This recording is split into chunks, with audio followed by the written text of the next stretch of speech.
made sure tagged you and everything. So, I mean, you're the one with the big YouTube channel. I got nothing, so I'm like, I'll try and send people his way. No, it's all good.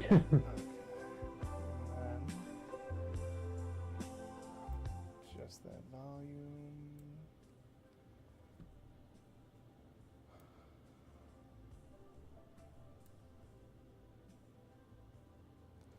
Okay, yeah, we're live. Just kind of gonna start sending out the links, see who shows up. I figure I can doodle, whatever. I gotta really figure out a good way to set up like a group drawing thing. Yeah. I know there's like draw pile is the one, and I tried doing it, but what I hate about that is that switching art programs when you're so used to how particular you have things set up. Yeah. Like really is like, oh, okay, I gotta. These pens are not built specifically how I made them. Right. Yeah. No. I mean, it works for me too because I'm working on a traditional piece. So. Oh, nice. Yeah. Very cool. At least trying to. Hey, you're making a better effort than I am with traditional art. Got watercolors that I bought like sometime middle of last year sitting here, and I'm like, I should use those one day. I just bought some markers, like alcohol markers. Ooh, those are nice. Any specific brand or? It's Hoo-Hoo or something like that. Neat. Yeah. Hey, I was always envious of people who could like, I don't know why. Maybe I just need to. I'm sure it's a practice thing, but man, whenever I see certain people like Matt Frank or anyone when they do things with Copics or like whatever kind of markers they use. Yeah. I'm always like, how come it never looks like that when I try? It looks like I took Crayola. But Copic is expensive. Yes, it is. Yes, it is. I think when I was serious about art, I bought a couple, and that was about it. Uh-oh. That's not good. Just dropped my reference. Ooh. Oh, no. Oh, so we can assume you're drawing something kaiju related, probably, right? Yes. Hopefully I can get my reference back together. John's echoing a bit. Oh, I see the problem. Okay, one sec. Thank you, Shauna. I think I see what the issue might be. One sec. All right. How about now? John, say something funny.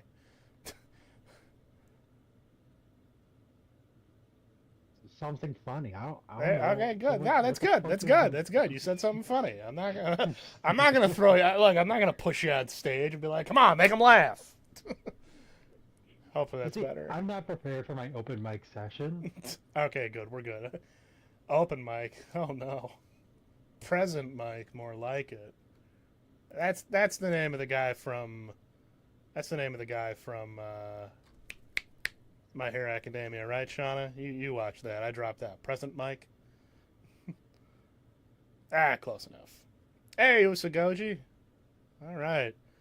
Welcome. Well, John he's currently laying on his back. He's up on a ceiling drawing the next Sistine Chapel. So, he's doing this remotely via his phone. A little fuzziness, we can forgive him. Yeah, I mean, it's like it helps that I have a demon inside me, so I don't even have to use like ropes or anything. I'm just floating. You know what? He saw that movie, The Exorcist, and said, "I can do that." Amateur hour. That's what that is. All right. Let me see if I can get Chrome. Okay. Michelangelo has nothing on me. I don't know, man. That guy, that turtle has some creative pizza ideas.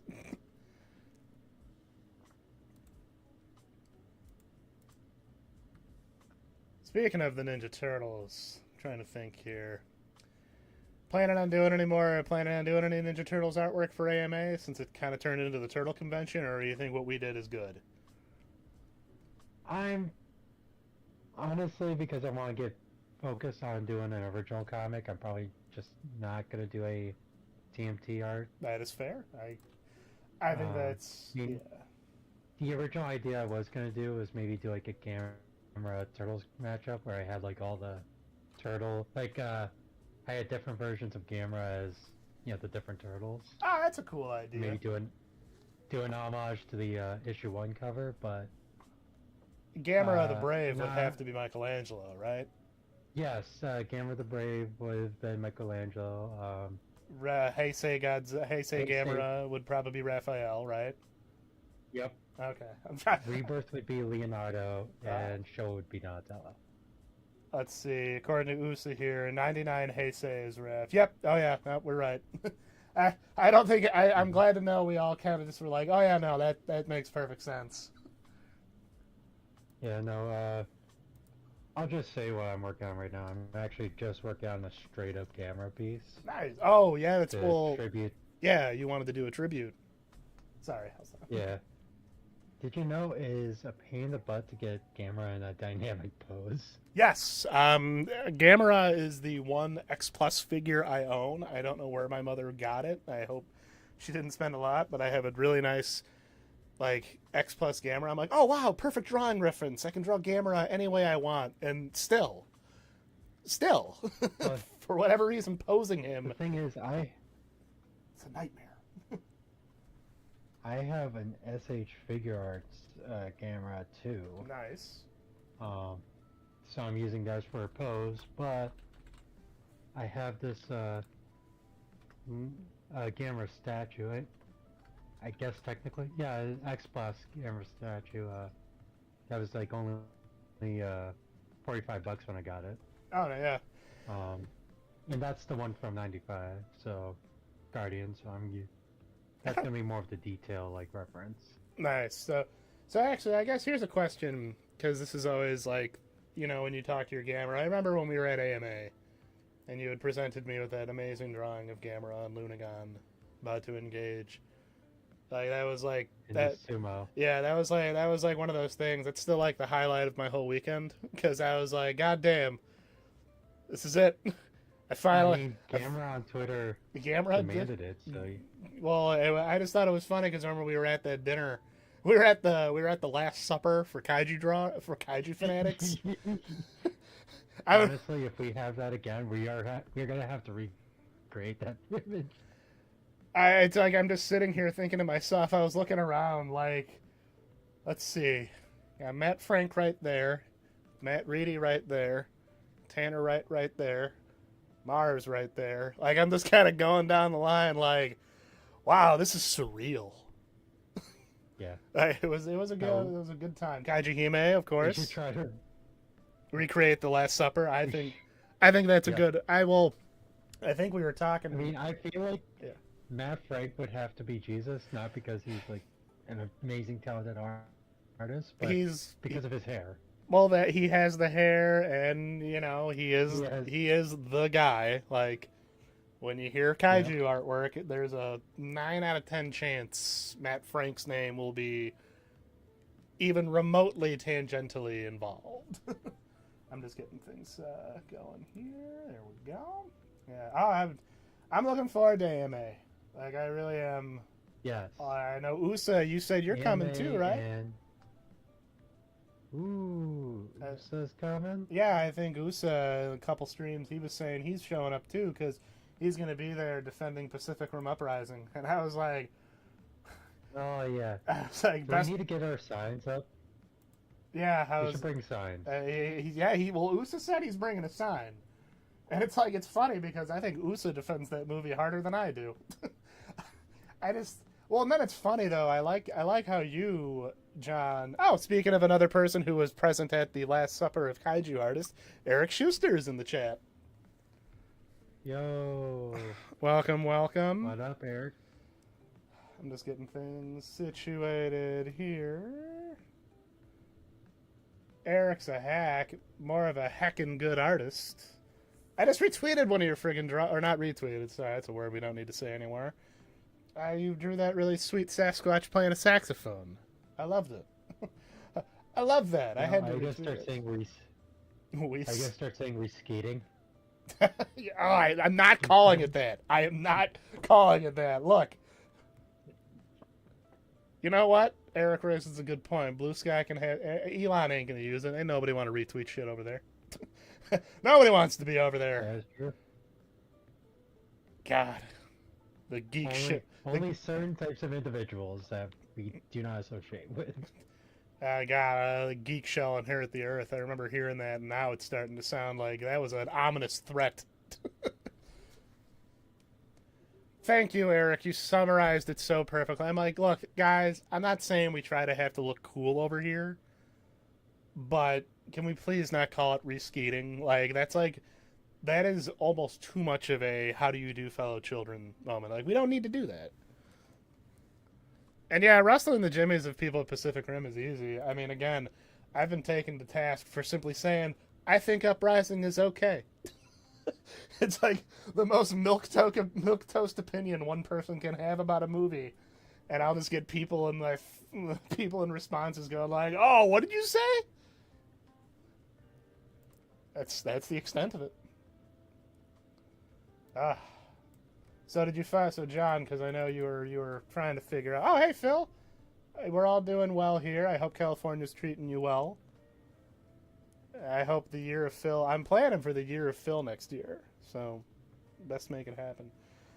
So I guess for anyone, I think we're all familiar, but I guess I can try and be a little bit of an interviewer and not totally go all Steve Brule about it. But I'm joined tonight by the one and only Henshin John, artist, YouTuber. You can find he does all sorts of fantastic retrospectives. I know. And don't forget Halo 2 Last Level Replayer. I was gonna say, like, we were on the war front for a while together with Big Bad Shadow Man feeding us information as we struggled on the worst last level in games. I would argue. I have no desire to ever play Halo 2 again. There was way too much of a, like you said, it was our Charlie and Pym moment. We were right there, man. But I'm going to post his link in the chat. I'll be doing this because I want to make sure. But you can go follow John over on YouTube. And the big thing here, we're here tonight. So besides the fact, it's end of February, we're all getting kind of excited as All Monsters Attack and Kaiju Brooklyn. Yes. I'll be traveling. It's going to be a wonderful exchange because John here made the drive to Chicago last year to table at All Monsters Attack, and I'll be driving out to Brooklyn to table. Now, we're not doing it together, but we're going to be at the same place. And Matt Reedy is going to be there, too. So, Ooh. again, it's great. I'm so excited about the fact that I can look around and go like, yes, I know these people, because we all draw giant monsters. It's cool.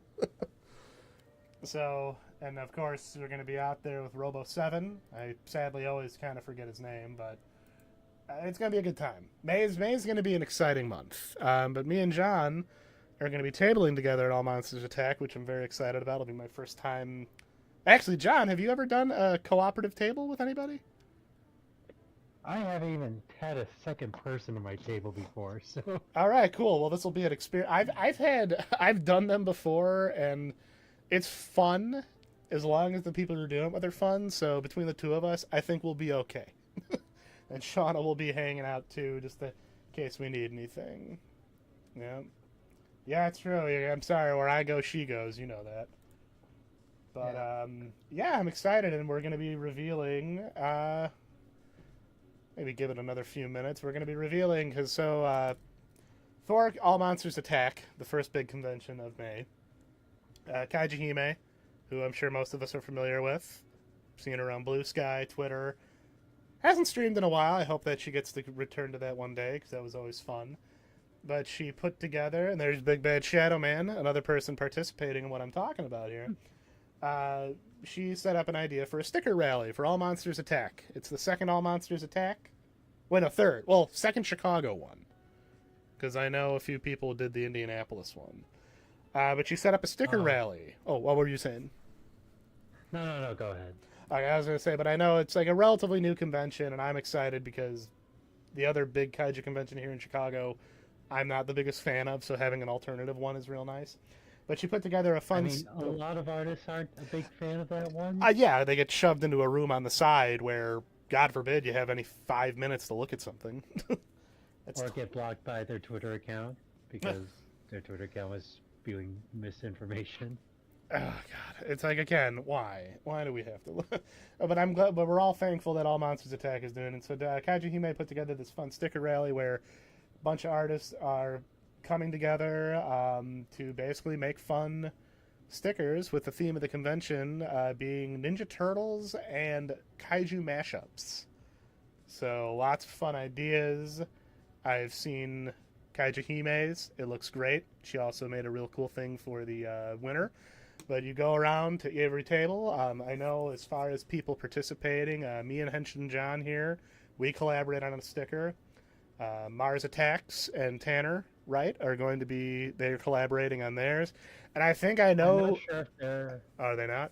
Collaborating? No, it's like, I think they're sharing the table, but I think Mars herself is doing it. Okay. I think I might have seen an outdated version of the... She had like a list going, but... If Mars is doing who I recall her saying she's doing, I was like, oh yeah, no, this is going to be real cool. Yeah, no, Mars is going to be peak. Okay. Yeah, Lisa's doing it. Yes, Lisa. Shadow Man. Walter Trush, one of my favorite people, is also doing it. We got... So you go around, you get your gym badges without having to fight anybody. And you get a prize. I'm going to try and make a little something for the prize. I had an idea, but it's going to be... extra. It's gonna be something physical, so I gotta like figure something out, but it'll be a fun experience, you know. And I think it's gonna be really exciting to see the first person who gets a sticker get their rally sticker filled out. Yeah, and Shadow Man, I believe, already posted his. He did on, the Mondo Get-Go Godzilla. That was the most fun, I think. I would love to have been because I like how that was such a fun thought process where it was like, okay, Ninja Turtles and kaiju. Well, let's stop and think of a few ideas here. And I know I threw out the idea of Mutagen Man and Hedorah because you know there was like a similar theme there. I couldn't remember who are some of the ones. Did you have any alternative ideas that we might have? I remember that I suggested Godzilla and Casey Jones, but then you put Zero and Jet Jaguar, and that's how we came up with our idea. I like how we both just were kind of like, yes, Casey Jones. Casey Jones, no matter what iteration of Ninja Turtles, he is just such a fascinating character. I mean, an idea that I would have loved for it to happen, but we would have needed someone else to work with us. Is having like Bebop and Rocksteady with Gigan and Megalon. That would have... Oh, that's right. That would have been one I would have loved. But yeah, I think at that point we would almost have to be like, you know what? I don't think we can cram this on a sticker. We might need to just flat out do like a big drawing. Speaking of which, I'll reach out to you again about this. But I know we talked about possibly doing a collaborative piece of Jaguar fighting guys like. It was a while ago, so I might need to revisit the message. Yeah. But I know we had an idea, and I'm still down to do that if you are. Like, but if not, no worries. As whatever. You got a lot on your plate right now. Yeah. You also did throw out the idea of doing a collaborative piece of our OCs. Right. I versus Miss Ultra. Versus being in quotations, because nah. Yeah. That would be the clumsiest. That would be the clumsiest fight imaginable. And now I might need to try and draw a little more. I had an idea now to do that. Eric Schuster here. Yeah, Mondo Goji, Shadow Man. King Kong with Gorilla. Oh, hold on. That might be one of the Ninja Turtles characters I'm not familiar with. There were so many that I. How the hell did I not know about this character?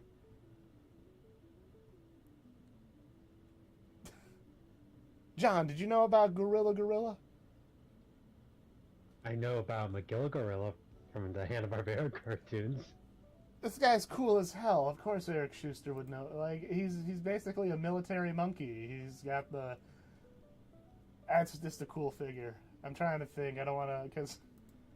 Let me see if I can pull up the imagery here. See, this is why I hate looking at stuff because then I see action figures that I want to buy. It's the worst. One sec. Don't go down the big bad toy store rabbit hole. How did you know? How did you know I pulled up Big Bad Toy Store? Look, I avoided buying a Transformers figure until that cup came out, so I did good. I did better than I thought I would. Sergeant Bananas, Eric, stop.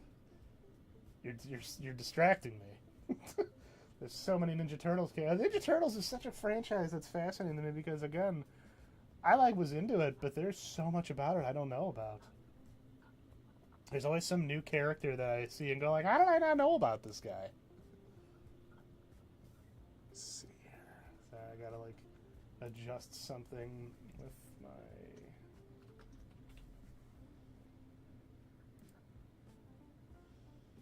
So are you working on? So you're working on your piece for this is the Gamera tribute, correct? Because it's the anniversary. Yes. And you are a. Yep. Next month will be the anniversary. And it happens in the month of the green, so that's very fitting. That's what I like to hear. Very cool. Because you're a Guardian of the Universe guy, right? That's your favorite. Yeah, it's like they're all I good. Go back and forth between Guardian and Revenge of Iris because it's like I love them both for different reasons. It's a very it's it's like that's the one thing Gamera. It's the one thing Gamera has over Godzilla. Godzilla doesn't really have a perfect trilogy.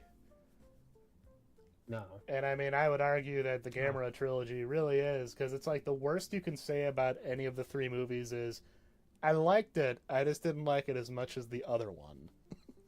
Yeah. Like, for me, it's like Gamera Guardian of the Universe, there's it's nostalgia, basically. Yeah. Because that was like the first Gamera movie I've owned as a kid. Ah. So I used to watch it a crap ton. And also just being a very classic kaiju film. Yeah. That the other two don't really have. Whereas Revenge of Iris appeals to me on a very artistic level. Yeah, I gotta give that one another go. I liked it. It's like, it was just hard to... Man, you know what? It's never a bad time to rewatch the Heisei trilogy, am I right? It is never a bad time. Anytime. Like, I think it was Mike Dent. I think when they announced the big Gamera box set from Arrow, he's like, well, looks like I got another copy of the Heisei trilogy, and no one complains. Oh, we got here. Eric raises a good point. Guardians of the Universe was easy to get on DVD when many Godzilla films were not. I mean, I remember stumbling upon... I think it was Guardian of the Universe, if I remember. I remember stumbling on that on Sci-Fi frequently. More than I would sometimes see Godzilla movies. So Gamera had this really interesting foothold. Yeah, Guardian I had on VHS. Oh, okay. I still have the VHS copy in storage, I'm pretty sure. But the cool thing about Revenge of Iris and Advent of Legion is that I'm so jealous of my childhood self because I wish I could re-experience this, but the first time I got to see those movies were actually in a theater. Yeah, I have yet to see any Gamera movie. I've seen Godzilla movies on the big screen, but I haven't, so I am very jealous. We say, you say, hey, say. Hey, hey. Yeah, I mean, I was not even 10 when I saw those other two movies. That's probably the most, that has to be one of the most mind-blowing things to witness at that age, particularly. Yeah, especially because I was the first time me even realizing the 90s one had sequels, so I was like, oh, what? Oh yeah, that must have been... Sequels? Hold on, there's more of this thing I like? Are you crazy? I also... Sorry. The thing is, it's I knew about the Showa Gamera movies because I used to rent Gauss and Ziegler all the time, and then eventually got most of the Showa movies on DVD. Do any of them have really weird like VHS style like knockoff artwork? Because that's a particular part of kaiju like media I really want to dig. Hey there, not important. How are you tonight? Welcome to the stream. But I was just really quick. Like the reason Godzilla vs. Hedorah is one of my favorite like kaiju movies is besides the fact I genuinely love it. But as a kid, we had a box VHS knockoff, like a VHS of Godzilla versus the Smog Monster. It had to be called. And it had this real janky artwork that just always stuck out in my head. You know what I'm talking about? Yeah. No. So I actually had most of the Godzilla movies on VHS, except for Smog Monster. But we would always rent Smog Monster, and I'm pretty sure I know exactly which cover you're. Yeah, like I'm excited not to spoil MST3K. Oh well, I mean, without MST3K.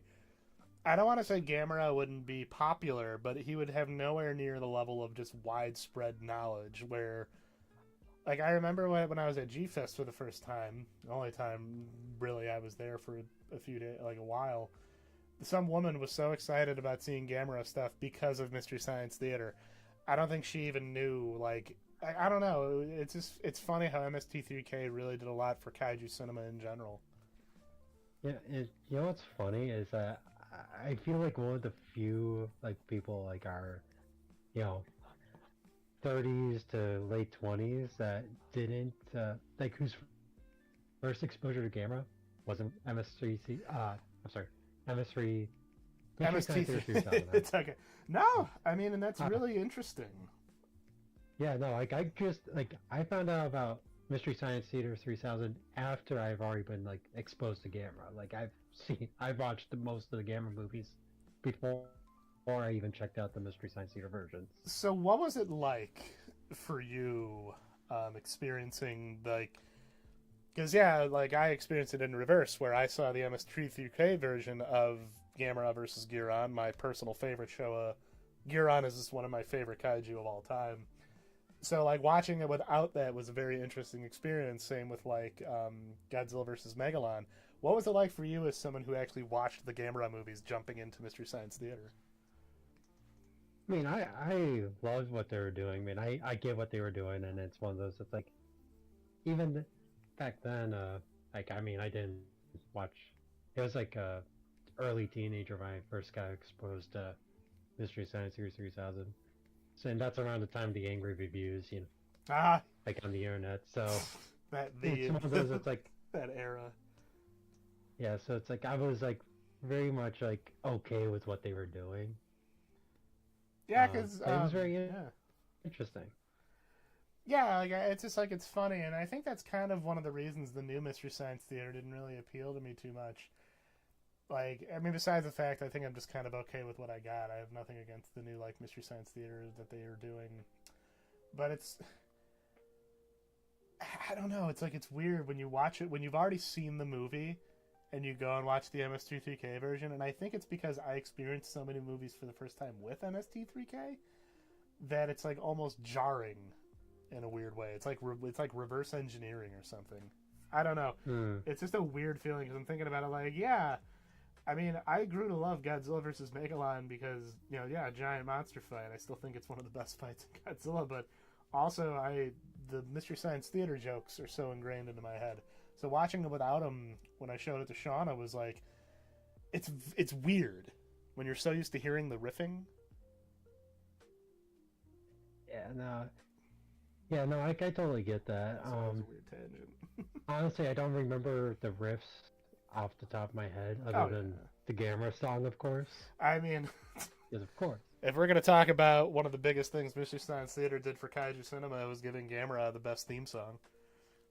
I mean, yep. I don't have any cookies right now, but soon. But also funny, it's like, I knew of the Gamera song before Mystery Science Theater 3000. Like the one, like the genuine Gamera song. Yes. The one where they're not singing about how he's full of turtle meat. Or where Dr. Forrester is kind of a jerk, and Frank is really dumb too. Do we complain? No, no, yes. Yes.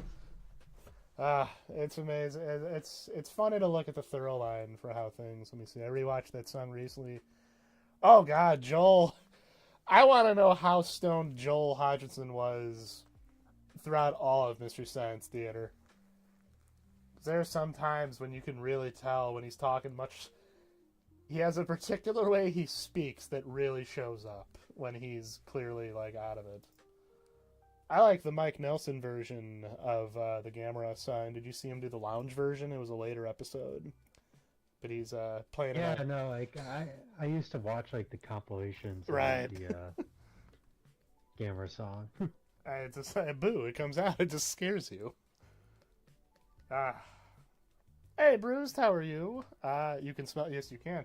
Well, we were talking about Ninja Turtles. We're going to be showing off their thing soon, actually. What time is it? 6:30 on the dot. So once the dogs do their thing, we will reveal the grand reveal of our collaborative poster, our collaborative sticker.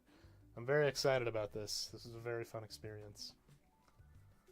But really quick, what I'm drawing here is we were talking about Ninja Turtles, and I can't believe I didn't know about Gorilla, so trying to see about drawing this gorilla.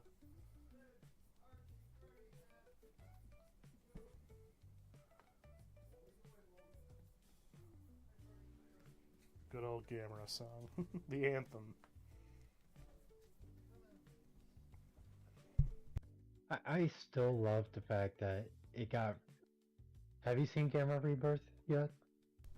I watched, I didn't finish it, but I watched enough of it, and I kind of got the ending spoiled for me, so it's okay. I think I stopped watching just as...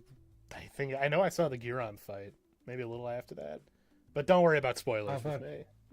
Well, I was going to say is in the end credits of the very last episode, they actually play a very nice acoustic version of the Gamera song. Okay, I'm going to have to look that up because that sounds cool as hell. Yeah, it's like very like comfy and whatnot. It's just like, oh, it just was like, wow, that's so nice. It's like they really showed like, it was just so cool. Like, I never thought we would have the Gamera song return in a new Gamera project.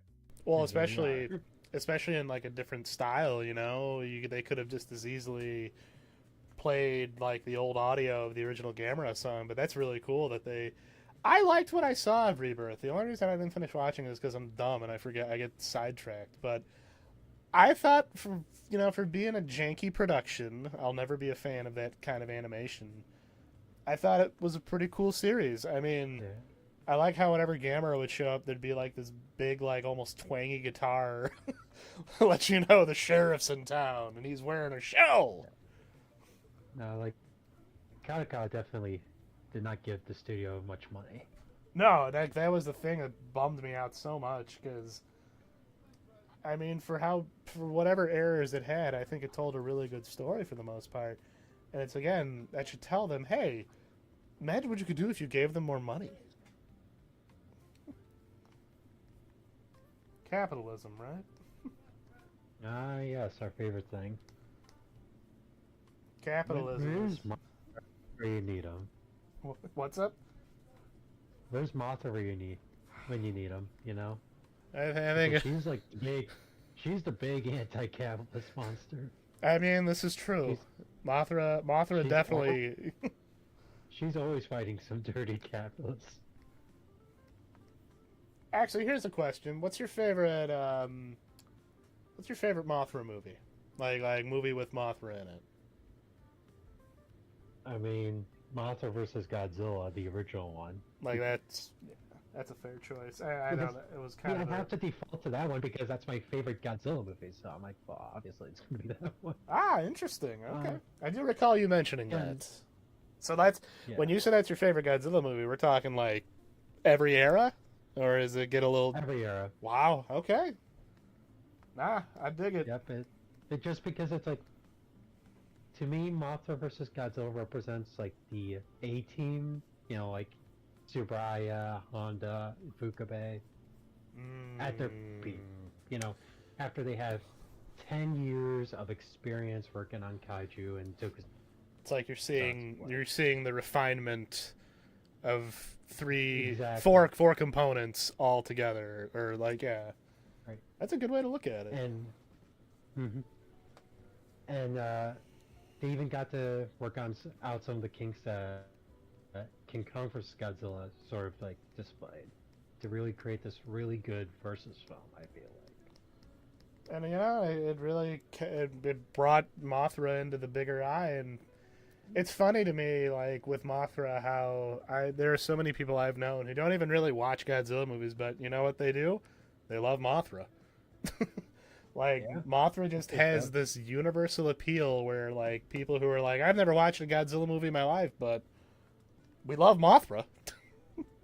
hmm And what was also nice too about Mothra vs. Godzilla is how it was really still able to blend the social commentaries of both the original 61 Mothra and the original 54 Godzilla. Cool. What do we got at Shadow Man here with OG Mothra has the slimiest human bad guy? I would believe, yeah. No, I'm due for a rewatch, but yeah, I definitely remember. Yeah. You know the how the of that movie was supposed to die was different than how he ended up dying in the movie. Really? Was it like almost? Was it too ironic? No, he was actually going to be directly killed by Mothra. Oh. Yeah. Like directly killed by Mothra. Mothra literally takes out a gun and says, "This is it." shakes her head and just one in the dome. Basically, like blows him off a cliff or something like that. I mean, at a volcano, but look, it was definitely. Continue, sorry. But I think it was budgetary reasons that they went with the version that we got, which I think is still a very fitting ending for that character, just because he was a slime ball of a human being. That's what you got to do, you know. You got to build him up. Parallels with the, the Infinite Island Villagers. Yeah, I'm due for a rewatch because I was just thinking about like I think my favorite Mothra. I really like her in Tokyo SOS. Yeah. Now, what was nice? I will say about the 1961 Mothra that I really love is just how colorful that one is. Like on a visual level, it is very colorful. I mean that makes sense. Interesting. And also, I really like that Fukube did not do the score of that one. I like the score that's in the 61 version. What were your thoughts on Nikafuba? Sorry, just really quick as a side note. What were your thoughts on his whole reasons for not wanting, like, because wasn't the quote that he said, like, I score for movies with this size of monster, not this size. Like, what was the quote that I remember him saying where he didn't come back to compose one of the Godzilla movies, and like he had a very particular reason that was just really funny to me. Do you know what I'm talking about or no? I'm not sure if I heard that quote before, but I feel like I'll see if I can find it. But it was just like, I only it was just really funny to imagine this guy saying this, but I'm like, yeah, but I kind of get it. Let me see if I can find it really quick, and then we'll show the sticker. Let me like catch the up thing with is, that. it's like Fukube's a great composer. He was a very great composer, but he is also like he's great specific composer, if that makes sense. Like, yes, you wouldn't want him to be like he. As much as I love him, I'm glad that he wasn't in the original Mothra. Like he didn't do the score for that one because his music just wouldn't have fit that movie. Yeah, no, I mean, well, that's the thing. It's kind of like I'm trying to think of because hold on, let me catch up with chat real quick. The Rebirth of Mothra trilogy was the closest thing Toho got to a shoujo themed kaiju series. I still need to watch those. I know about Mothra Leo and like the cool versions. I actually have a little Mothra Leo figure somewhere. Is it Leo? Or yeah, it's Mothra Leo. Okay, I need to watch them. I hear they're okay. Like they're a mixed bag. So I love the first one, but that's also partially nostalgia based because I grew up with that movie. Along with a lot of the other Godzilla movies. And I get it. Third one's decent. You know, it's pretty good. I do have some like specific, I guess complaints or nitpicks out. You know, there's some things about the film that I'm just like, that's more of a personal thing, I guess. Basically, like how that King Ghidorah is the villain. It's sort of like I like that he's the villain, Yeah. but the thing is, we had Dusk Ghidorah as the villain for the first one, so it's like, oh, another Ghidorah is a villain for Mothra. Okay, you know, It's like how many Ghidorahs? So it's a very specific complaint. It's like I like this, but I don't think it's as impactful because we already had a Ghidorah. three-headed monster. What can he do? Yeah. Like. Yeah, and I will just say right now, Dusk Ghidorah is like legitimately probably the most terrifying version of like Ghidorah-esque creature. Well, yeah, That's like just his name, because that always makes me think of, Destoroyah, and it's like, yeah, like I might not be a big fan of Destoroyah's design, just I'm not a big fan of that in general, but I know he's friggin' scary. I don't know, I hear that naming convention and I get the vibe, okay, this is like something you're not supposed to run into in RPG, right? Like one of those big scary enemies. Yeah, and also Rebirth to Mothra 1 has the most saddest Mothra death. That doesn't surprise me. No, it's straight up like gut wrenching. Oh no. It's bad. Okay, well, like in a good way. Right, it makes you feel for it, but it's kind of like, oh, it's a fantastic scene, but I never need to see it again. The second one though, the second Rebirth of Mothra. I don't know about that one, Chief. That's the one I think. Okay, because I know there's one there's one in that trilogy where it's kind of like nobody really has a good answer, but like the answer is usually I like some elements of that movie, but you don't hate it. Good. But let's be real, you don't hate it as much as that particular Gamera movie that I won't mention the name of. Like that movie I take is not just the bottom of the barrel. I don't hate. It's the underside. Hate any movie. I don't hate any movie like I hate that one movie. Hey, Master Fran, how you doing tonight? Yeah, that's why I didn't want to say the name of it. But it's like I'm sitting here thinking like, that's the barometer. No. If you want me to get on a rant, I mean, we gotta save that for when we're at All Monsters Attack. That's how we're gonna drum up. That's how we're gonna. No, that's how we're gonna drum up. We're gonna drum up interest for our table. We're just gonna we're gonna let you rant. Chicago O'Hare Crown Plaza Hotel for disturbance. It just shows me being escorted by police. John with like it looks like one of those old like end of days kind of paintings. You're holding like a poster of Guardian of the Universe, telling people like this is what a Gamera movie is. What do we got here? Master Fran asking with a question. Oh, we just talked about the kaiju movie that's irredeemable trash. Gamera, super monster, a name that is really upsetting to me because like that's a name where I'd be like, hey, that sounds pretty neat, but it's garbage. I almost thought like, is this like a 70s freak out Gamera movie where it's like Gamera, super beast? No, you know what it is, and I'm gonna make this comparison. Even though it doesn't look like it, but it's just the way that it was made. It's very reminiscent to how Gen AI is right now. Well, yeah, because there's a bunch of things and regurgitates it into a garbage mess. And expect people to buy it because, hey, it's your favorite thing, right?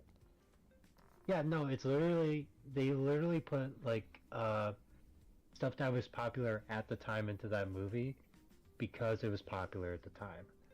Like, the reason why there's 2 anime clips in that movie, they took clips from different anime movies. Throw it into that movie because those movies were popular at the time. So it was almost like subliminal. Even though it makes no sense to actually put those clips into the movie. I mean, yeah, I don't know. I have not watched that one. I probably never will watch that one. I feel no need to. You have done me a service, my friend.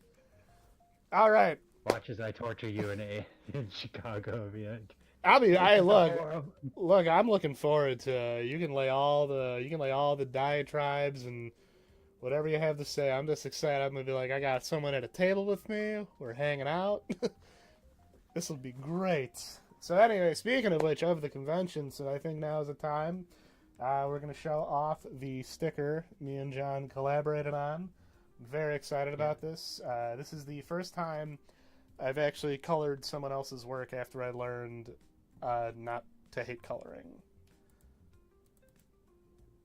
Let me see. It better pull up normally. There it is. Jet Jones himself. Yeah. Oh man, who's just going off about something? I want to save this clip though because Usa's going off on something else, but it says very boring right after I posted the sticker. I was gonna be like, "How dare you, sir?" Yeah, it's like, wow, you know what? Fine. All right, Maybe fine, delete the Usa. sticker then. Well. No, you're fine. You're not getting the sticker when you come over. That's our table. it. That is it.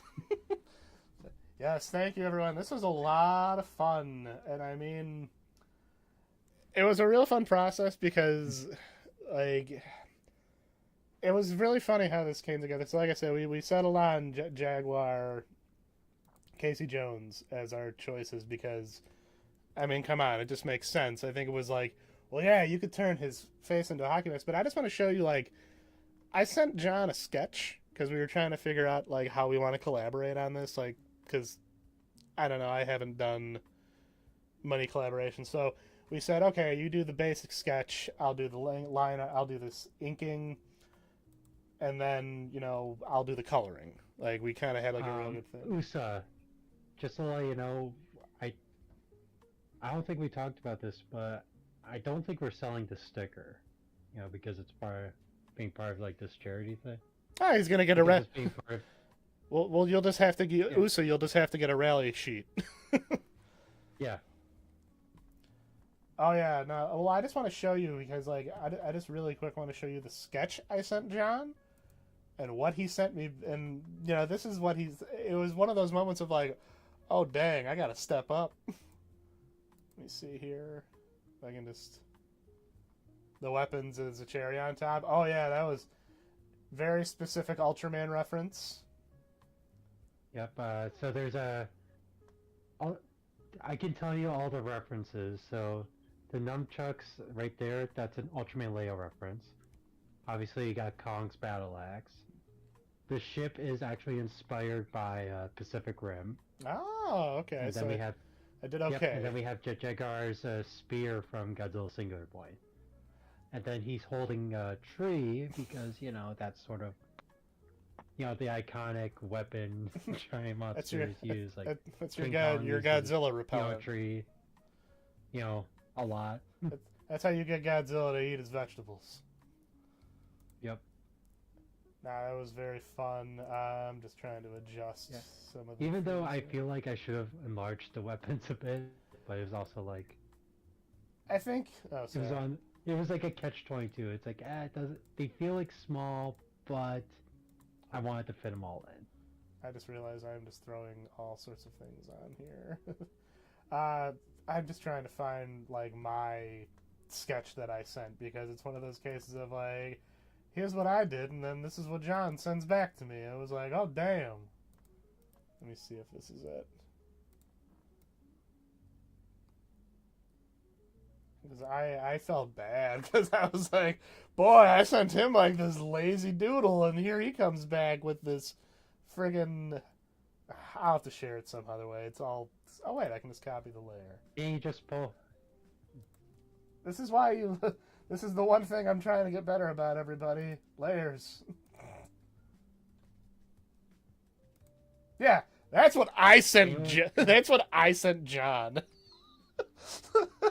Like, just kind of like, here's a rough idea, and I was like, yeah, feel free to adjust it however you want. And then he sends me back this, and I was like, oh, god damn. It was very much one of those like, okay, I see how it is. We're keeping But, each other honest. yeah. No, but you also like went hard on the background. I just went some simple because I was like, I don't want the background to be like too complicated, you know. Well, I saw that and I was like, okay, I'm trying to get over this thing about drawing. Thank you, Master Fan. Thank you, everybody. By the way, I'm very excited. Like this was very fun to do, especially because collaboration of two of our favorite characters. And I know one of the first things, John, when we talked about the coloring, and this is why I really wanted to try my hand at the buildings, was we wanted to go specifically for a mirage feel. Yep. And I think like between the way you did the posing, the style and everything, so it was really good framework to. I really wanted to try and get that mirage feel with the buildings, and also yell at myself, no, I'm gonna draw buildings. I'm gonna do this. You learn to use a ruler. This was, Yeah, that's something I need to get better at is using rulers. Oh, it's like I keep yelling at myself. It gets a little easier each time, but it's like, why I'm sitting here trying to do like a mostly straight line. Like, God, if only there was some way around this. Something I liked that you did was I like how you made the shirt blue, and that kind of threw me off a bit because I was expecting it to go red, you know, because that's what I would have done. But no, I like how you gave him a blue shirt. Because when I tried doing red, and the problem with red was, it was almost like, I actually tried to use some graphics design, like, don't get me wrong, I hated graphics design as a class because my teacher was terrible, but I think I picked up some ideas. Because when I did red, I noticed that the problem was it almost like drew your attention solely into that area. Right. So I started thinking like, well, because I wanted to stick. I also realized the color that is on Jaguar the least, I think, is blue. Yep. It's, just his elbow pads, it's his elbows, his neck thing. So I thought, well, it can be like a big turtleneck. I mean, I just really, I'm so happy how well you did the thumbs up. Like, it really was. You really combined everything about Casey Jones and Jet Jaguar into one thing, and it was just one of those moments where I'm like, this works almost too well. Yeah, I really wanted to make sure I get like a bit of a dynamic pose, you know, but also it's like I want it to be like, yep, Jet's has like a weapon he's holding up, and then obviously the thumbs up. The thumbs up had to be in there. And I know one thing that I also really appreciate though is I like how you got him busting out of the frame a bit, like that. Very, very small thing that just makes it look so cool. And it's a good thing I double checked the rules for the sticker, was that it needs to be in a circle, because I would have had Jet Jigger just popping out the circle, but I was like, oh wait, we can't do that. Oh, good on you for reading the rules. But I was like, but I really like how in the sketch you showed me, he was sort of sticking out the circle. I wanted to keep that. Yeah, I meant to do that. With the boundaries of the rules, so yeah, that's where the border came from. Like, I feel like I've only seen Destiny's so far as it goes, but I like to think ours will have enough. I think it's got a unique kind of energy that'll make it stand out pretty well. It's gonna be very interesting. I'm very excited to see what the first. Let me see here. Master Fraser right about that. Yeah, like like the red was like I thought about trying to just mimic the pattern of his like actual chest piece because he's got like the red arrow going across. But I thought, you know what? This isn't Jet Jaguar. This is Jet Jones. Exactly. That he's That's different. why I moved his little belt piece, Jet Jag. I mean, it's not a belt piece, but the emblem that's usually around his waist. Yeah, up to being like on the strap of. That was such a cool detail. I was like, that's the way to do it. Again, this is something like if they ever did like Godzilla crossover figures, because if they put money into it, I'm saying like they should really do this. It would be the coolest action figure ever. All the little accessories, it'd be great. Now, how can we use this to pitch this to IDW so I can do my Godzilla versus Teenage Mutant Ninja Turtles comic? Let's see. We'll send them a series of emails, but we'll get slightly more threatening as we go on. Only slightly though. You got to be very subtle. Can't go nuts. You got to work it in and be like, it'd be cool if you did this, because if you let him do this Godzilla Timothy crossover, good things will happen. Bad things might happen if you don't, but we don't know for sure. This real weird. Make him go like, we better hire this guy. Better err on the side of caution, everybody. But, yeah, I mean, hopefully I can get my... I want to at least do some comic covers this year. Hopefully. Fingers crossed. I hope, I really hope IDW and these companies kind of open up more, or even, scope. I don't even mean specifically IDW. I mean just in general. Well, yeah, I was gonna say I could see you easily being a choice for someone doing like an Indiegogo project or something. Like I did a what am I saying, cover page for Drumsticks of Doom, and it's like lots of cool things out there when it comes to collaborating with crowdfunded stuff. Sorry, I was really struggling to speak. You got your children's book coming out. Yes, I'm very excited. I'll actually have a product to sell. We got a lot going on this year, my friend. It's going to be great. Yeah. Now, I'm hoping to get that Sentai comic done for the two cons this May. I'm going to probably start working on it this week. Now, this is because I know you're doing Miss Ultra... Oh, sorry, continue. Oh, yeah, no, it's good. But I think the Sentai idea that I got and plan is going to really... I think kaiju fans are going to like it. It's going to be a little bit different than your normal Sentai.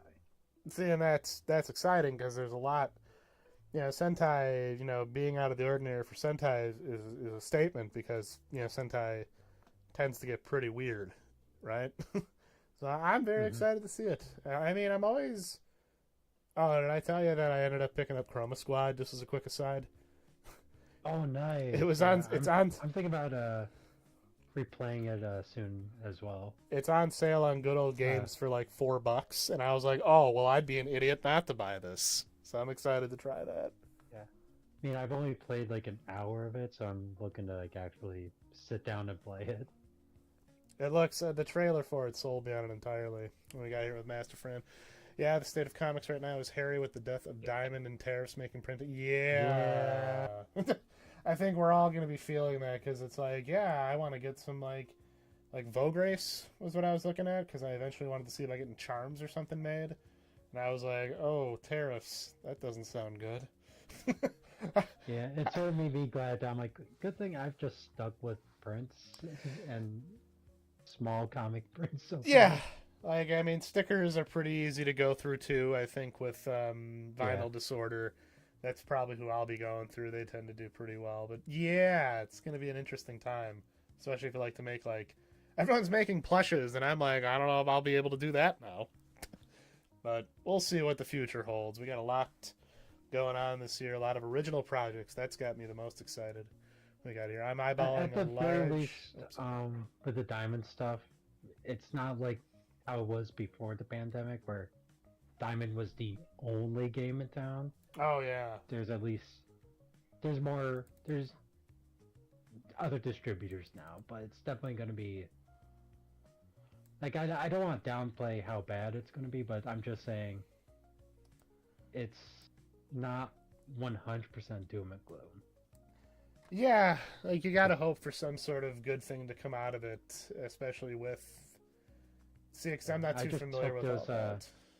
Other distributors, start picking up indie stuff, Yeah, I mean, that's always the trick nowadays, because I was going to say with original, what we got, sorry. I am eyeballing a large printer to make zines. It can scan 11 by 17 centimeters. Oh! See, zines are something I want to get into, since we're speaking on, original content in a sense. I think the zine is a format I've never been mostly familiar with, and I think the only thing I've done is the Gamera zine that Kaiju put together. The zines are something that I'm kind of curious to dip my toes into eventually. And I think, you know, I could actually see like a Miss Ultrazine or something like that eventually. It's like fun concept sketches or original stuff like that. Well, the thing is, like, I do have that 14-page original comic. I Yeah, have some copies of that first printing done, you know, so I'm definitely bringing those. very exciting because I'll I see. definitely be buying one. Yeah, I mean, there's only like 9 of them, but which is fine. You mean 8? Hey, yes, yes. I'm really excited because that's got me wanting to do gag comics again. And you're starting to do that. You're shooting to do that weekly now, from what I recall. Correct? Yes, but I'm like in a good spot for it Right, within reason. um, the thing is, I don't spend that much time on the per comic, and it's Yeah. like only like a 1-page comic. I'm also like, I'm ahead right now. Like I got, like you just saw the announcement comic. I have like 7 other pages done already. Sorry. That's good. I mean, yeah, it seems like you're in a pretty solid position. So sorry about the reminder in the background here. That's but all good. yeah, I don't know. I'm very excited to see what you bring because I'm happy to see people doing original content. Like, I think that's one of the best things that's come about from the whole crowdfunding thing, is that now we are seeing these things like what was the one I think you backed recently? I saw you repost it.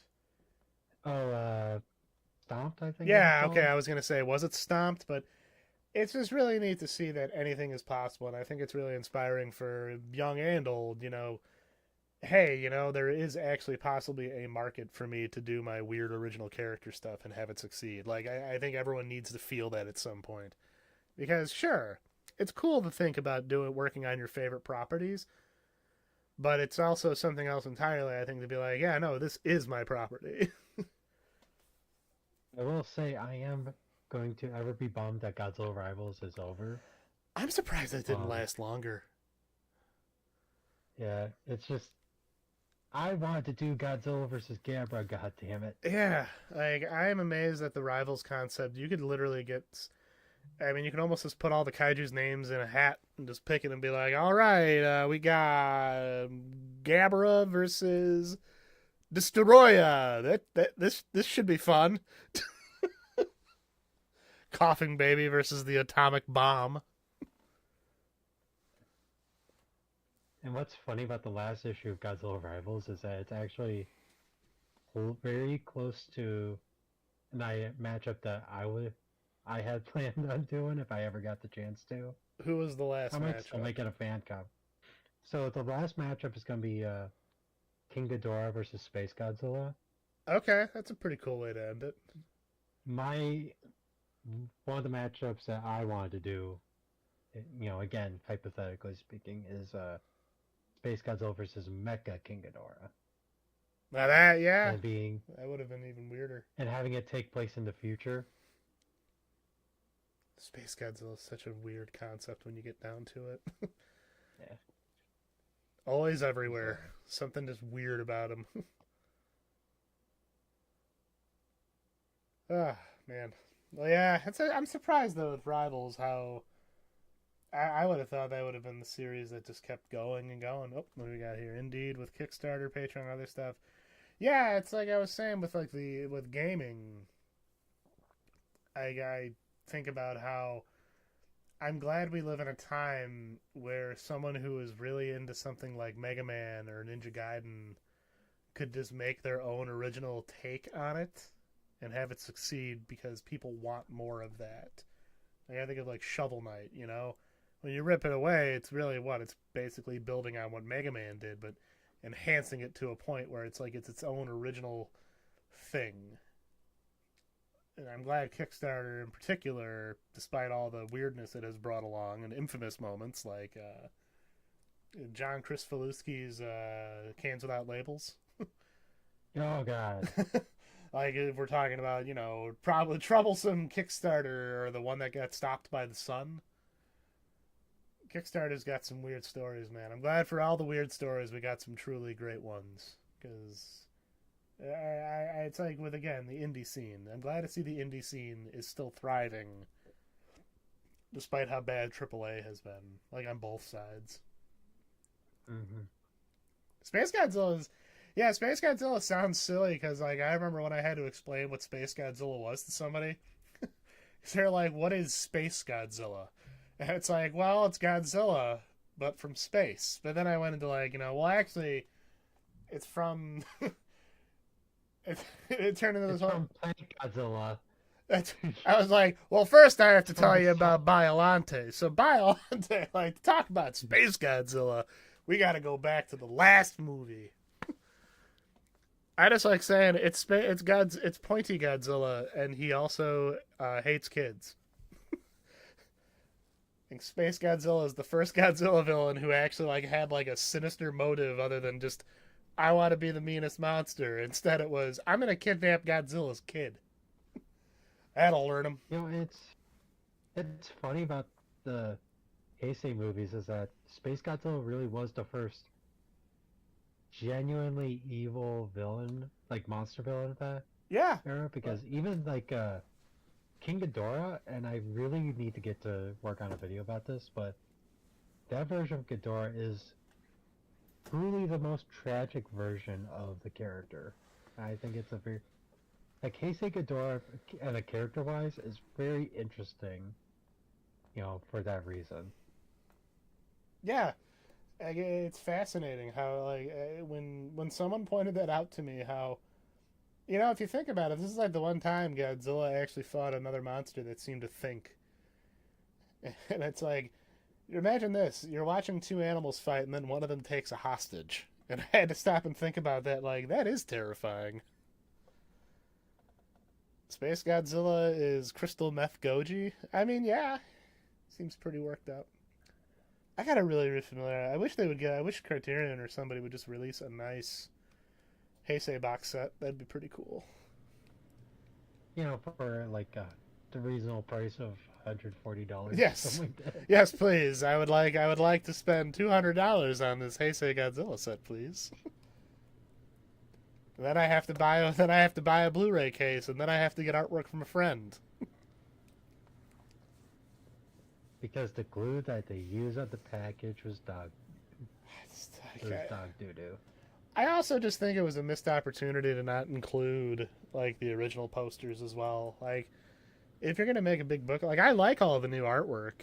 I thought it was cool to see Sophie Campbell, Ronald Adams. Ronald Wimberly did the Godzilla vs. Megalon one, and it's real sick. But I would have liked it if, like, hey, if you're gonna go this far, can you put in the old posters too?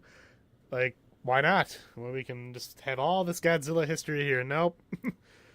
Nope. And guess what? That glue probably ain't gonna last. Yeah. But I love. It's so frustrating. I kind of want to do some for the Gamera movies, but probably just for a me thing.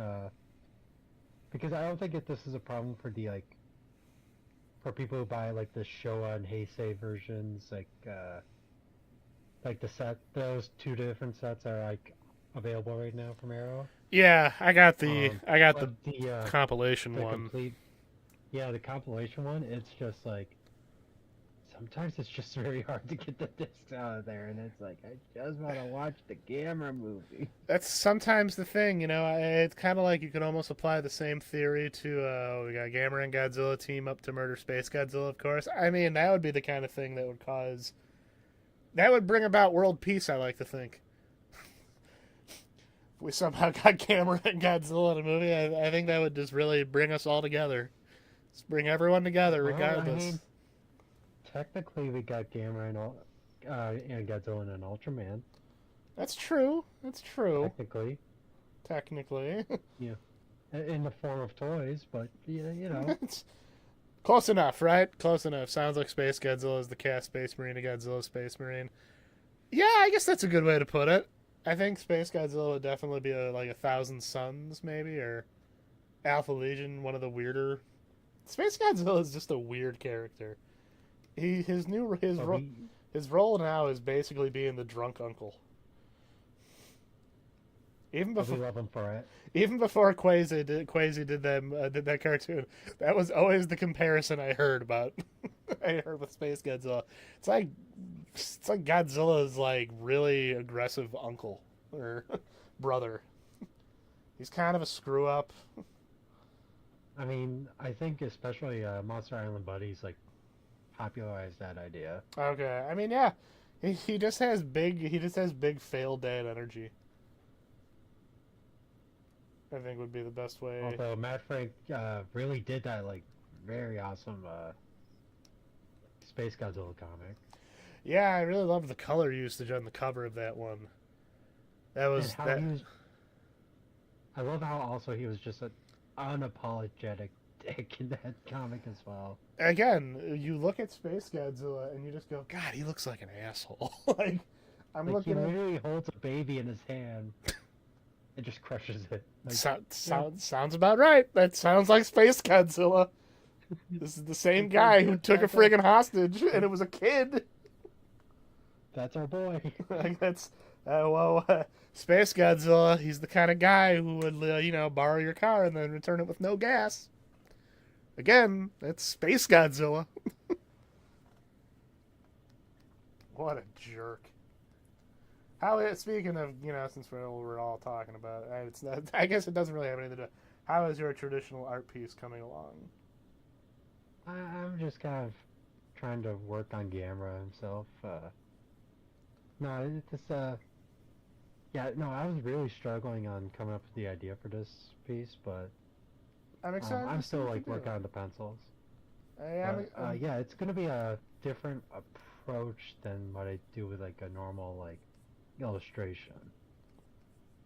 all right. I think I mean I kind of teased what I plan on doing with that little Riddler post. Did I see the Riddler post? Well, you know what? It probably went right over my head because when I see the Riddler, I'm like, oh no, riddles.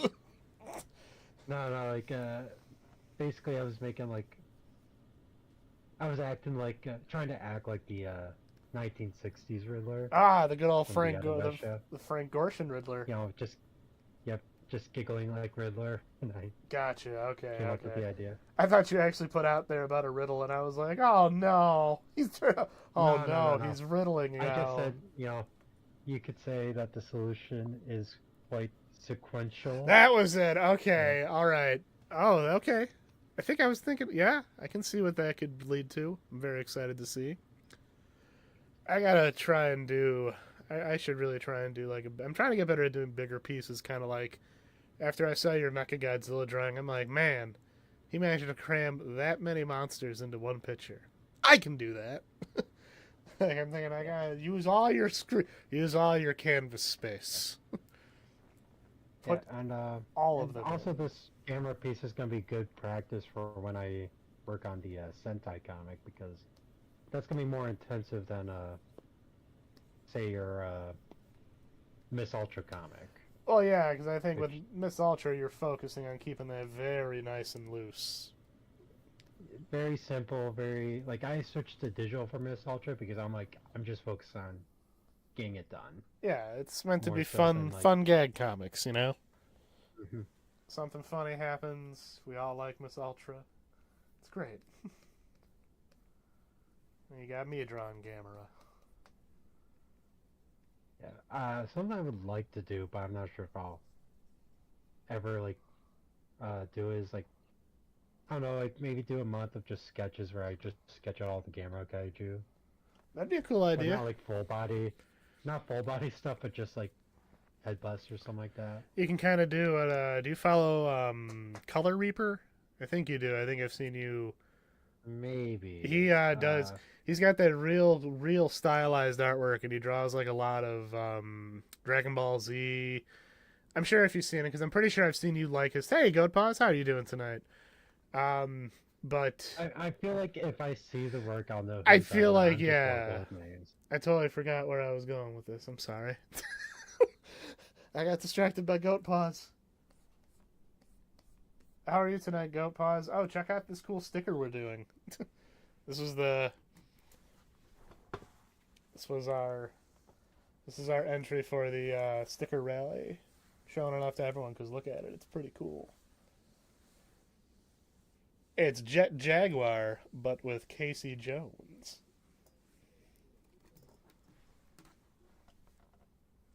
See, and I like the smile because you know what? It keeps it the same. You know, you could be smiling on there. We don't know. Yeah, I tried to like stick with like the three like holes in the Yeah. Casey Jones mask, but try to have it so he's sort of still smiling. Yeah, like you know, I mean, to be fair, whenever you look in Jet Jaguar's eyes, you know he's smiling. Look at him. Those are the eyes. That is true. Those are truly the eyes of a man who is always, always smiling. And yeah, for GoPost for All Monsters Attack, Kaiju Hime put together a sticker rally. So me, John, collaborating here. Mars Attacks, Tanner Wright, Lisa Nafziger, Walter Trush, Shadow Man here. It's a regular who's who of monster artists. We're all doing TMNT Godzilla stickers. Hey, Fuposi. Oh, thank you. Sorry, I got all sorts of thrown off here. You have yourself a good night. The weather sucks here. I'm having a hard time hearing John. Here, I can crank up John's volume a little bit here. There we go. The weather also sucks in my area, so I understand. It's okay here. we got our cold already, so I think right now we're just kind of at average, you know, Chicago cold, which I guess to some is advanced cold.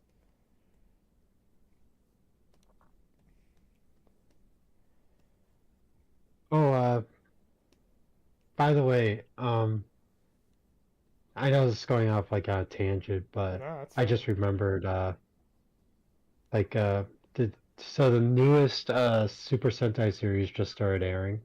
Right. Had its first episode, and I think you might like it because it is they seem to be very much homaging fighting games. All right. Like What's they're the, taking a lot of influence from fighting games. let me see. This is the newest Super Sentai series. Yep, Gojujar. Okay, I'm gonna check this out. I'm gonna take a gander really quick because Yeah. I'm And it curious. looks like they're going to be battling, like, because it's a 50th anniversary series, they're going to be battling, like, other Rangers Oh, throughout the series. all right. Well, I dig the suits already. Yeah, no, there's like the Red Ranger has like this really cool finish that was just like it's straight up fighting game animation. Okay, I got this queued up. I'm gonna watch this later. It started Yeah. premiering mid-February. Man, Yep. how It many? literally just came out this weekend. Wow, how many? How many Super Sentai series are there? Do we know offhand? Yeah, I think this is the 49th series. Jeez. Oh, Yeah, 49th. Yeah, but there's 50 teams. jeez. Oh, Shauna saw a clip of Goju Ranger, I think. I love that new Ultraman. Gojujar. Okay.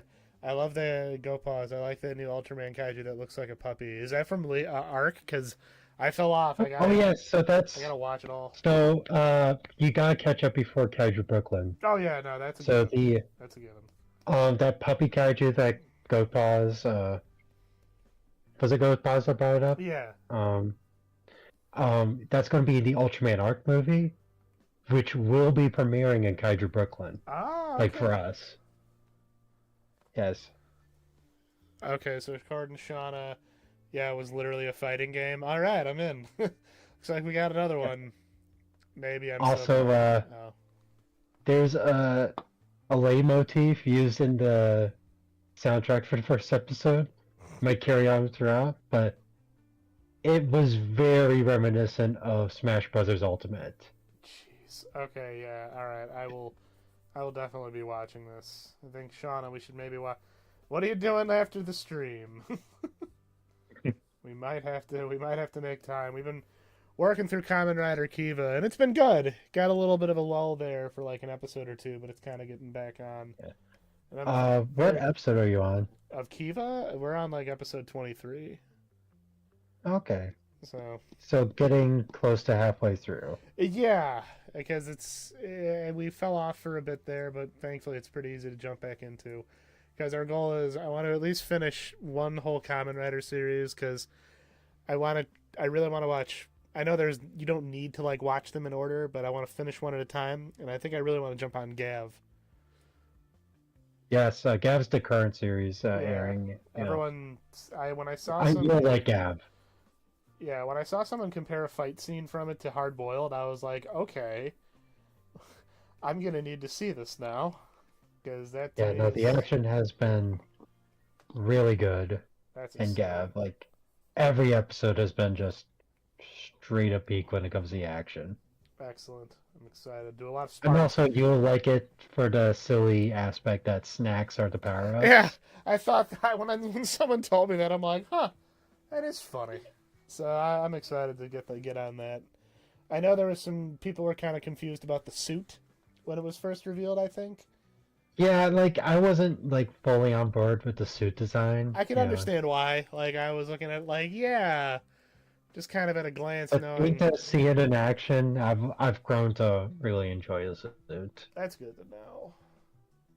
Well, hopefully next year, Go Pause. I mean, my hope is that All Monsters Attack will be every year because I will, as long as I got the funding, I will be tabling it. I like having a convention I can just get a table at as long as I have the money. Yeah. Yeah, no, the comic people making comics should hire me, pay me to make art, so I could go to more events. Exactly. So we need to get this cycle going. We need to get the cycle going here, and I think AMA is going to be a good first stop, and then Kaiju Brooklyn 2 weeks later.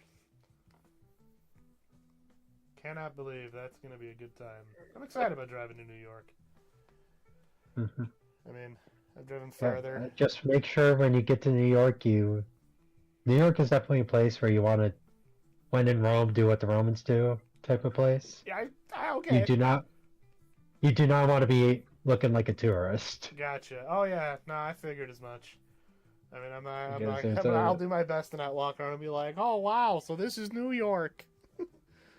Wow. Yeah, Just have my wallet sticking out of my back pocket. Like, wow. I mean, there's just a lot of like peddlers and scam artists on the streets, especially like in Times Square. Times Square is the worst I when it can comes imagine. to that. Nah, we're going straight for Brooklyn. Hopefully that's it. There is a bookstore in Manhattan that I definitely want to show you. All right. However, if we try to do it before Kaiju Brooklyn, we might run the risk of just losing the budget for Kaiju Brooklyn. Whoa, budget. Oh wait, hold on. What do we got here?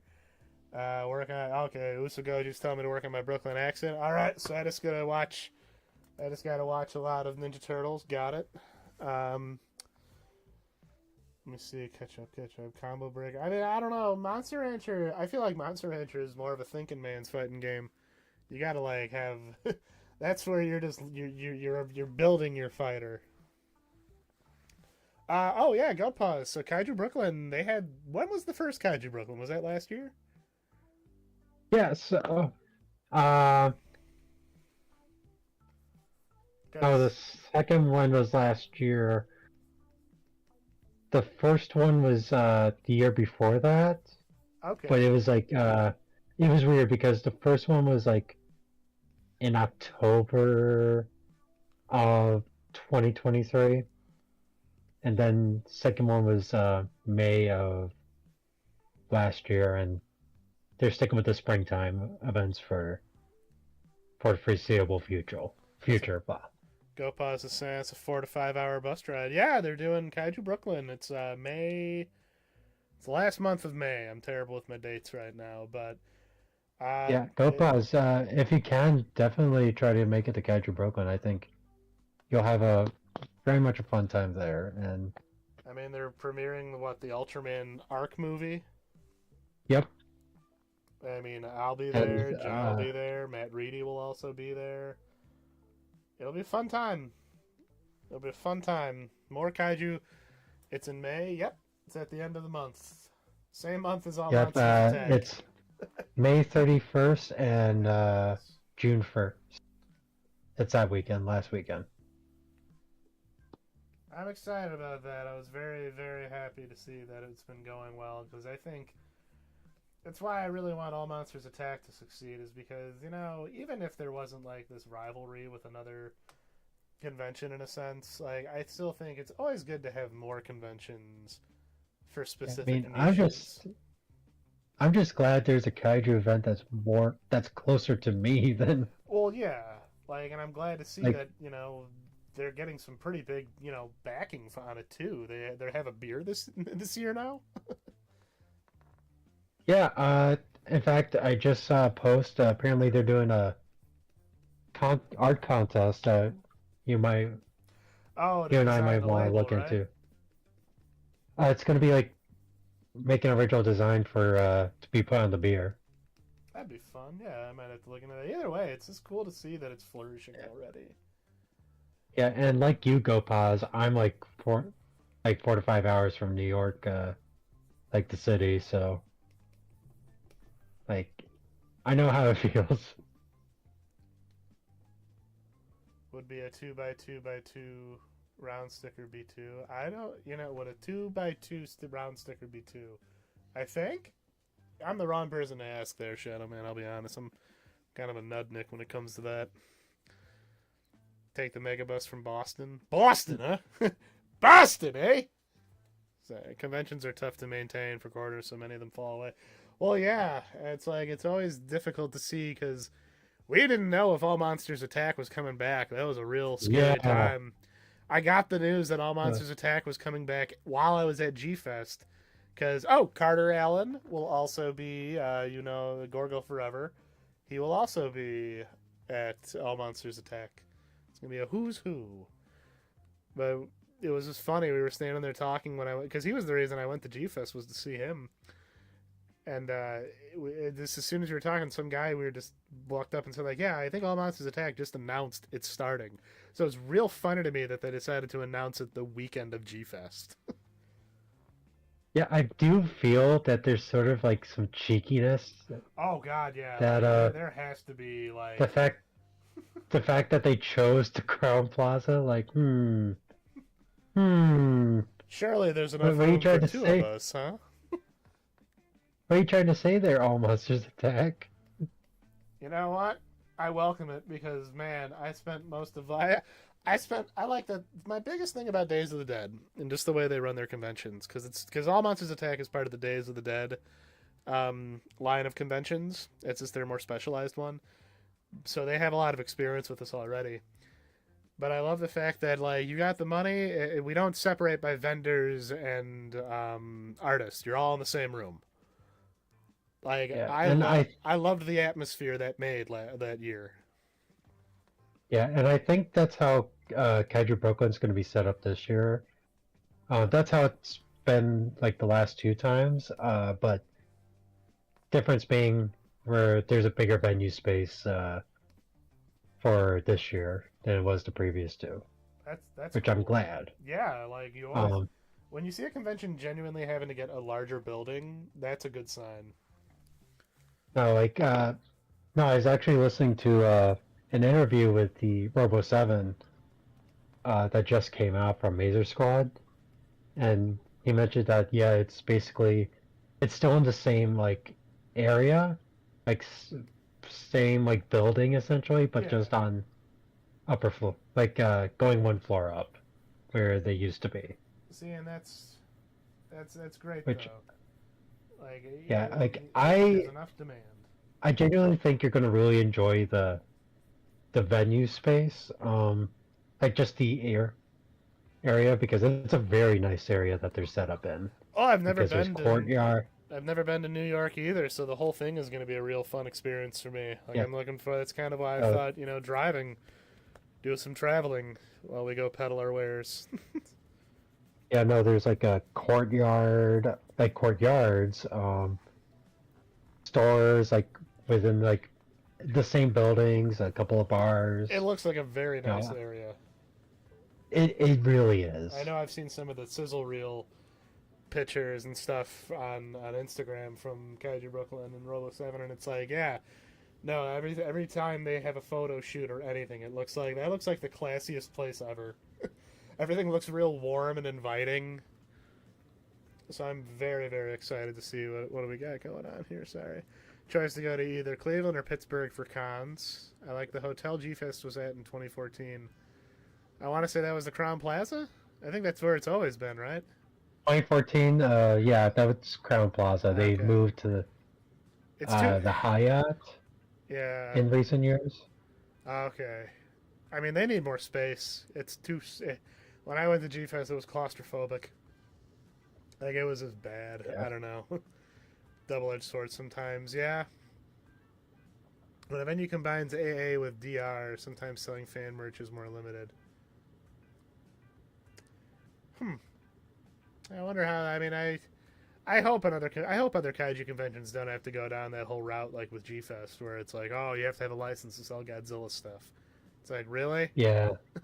Really now? I mean, I think part of it was, again, just G-Fest being petty towards artists. Like, that's my personal opinion. I mean, just with how everything like came about that. I mean, when debacle. I saw the conditions at that one table I went to go meet Kaiju Hime and Lisa, I was like, man, I would have thought you guys would have gotten at least like more room.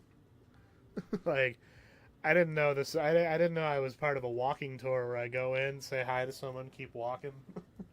So weird. Admittedly, I'm just more excited for Kaiju Brooklyn, because I think the difference being is that It's your home Kaiju Brooklyn is artist run, essentially, because Robo 7 is an artist. So well, he's like an official Ultraman artist too, right? Like he actually has designed. Yeah, so he has like the license to do the Okay. Ultraman shirts. But yeah, the fact that he's like an artist that also does the con game, like, so he knows. It felt like it feels like it's very homegrown, which is great to see. Mm-hmm. What do we got? Also helps that Subraya has like official backing into the con. It certainly doesn't hurt. I'll look into Kaiju Brooklyn if my Texas trip doesn't. I mean, if it doesn't, yeah, I'd love to see you. I mean, we'd all love to meet you there. I swear G-Fest is just catering to the retailers. I mean, G-Fest, like, every time I go to G-Fest, I just remember going through the dealer's hall, and it was gigantic, and I felt like I was walking through the flea market. Like, it just didn't have a good atmosphere. I felt like I was walking through the Swaparama, just maybe because it was more indoors. It was a little better. But, I don't know, G-Fest, the vibe was not there for me, and I've listened to Eric Schuster and others talk about the old days, and I'm sitting there like Luke listening to Obi-Wan. Like, tell me about, like, you knew what it was like back then? It's crazy how cons have like that con seems to have changed its feelings on the backbone of the fandom, Yeah, like, I think Kaiju Brooklyn is like the closest it'll ever get to feeling like old G-Fest. So I'm pretty excited, because I have no idea what old G-Fest feels like. So it'll be nice to have a basis. It's so crazy to me how fandom has changed over so long. But I guess that's the world we live in, What do we got here? Is very much like the best part of going to G-Fest besides getting to meet Kaiju Hime and Lisa was going to get pizza afterwards at the Giordano's, where the guy who the waiter was a big Kaiju fan, so he named, like, we got the King of the Monsters pizza. All the pizzas were Kaiju themed, and the guy we were talking about Legends of Dinosaur and Monster Birds, which is a movie I actually really like. It's all about money. We said it before. Capitalism, baby. It's the way of the world, as sad as it is to say. Well, may have lost John, but that's okay. No, I'm sorry. Oh, I'm just being quiet. Oh, no, that's okay. I was like, oh, no. The name JD is automatically right. You know what? Yeah, JD. I'm not going to lie. I kind of agree with it. I knew another JD, and he didn't turn out to be a very good person at all. So, you know what? You might be onto something there, Usa. I don't like to assume, but I'm trying my best to be one of the good Andys. I don't want to be like Andy Dick. Yeah. Like, I don't even know if he's still alive.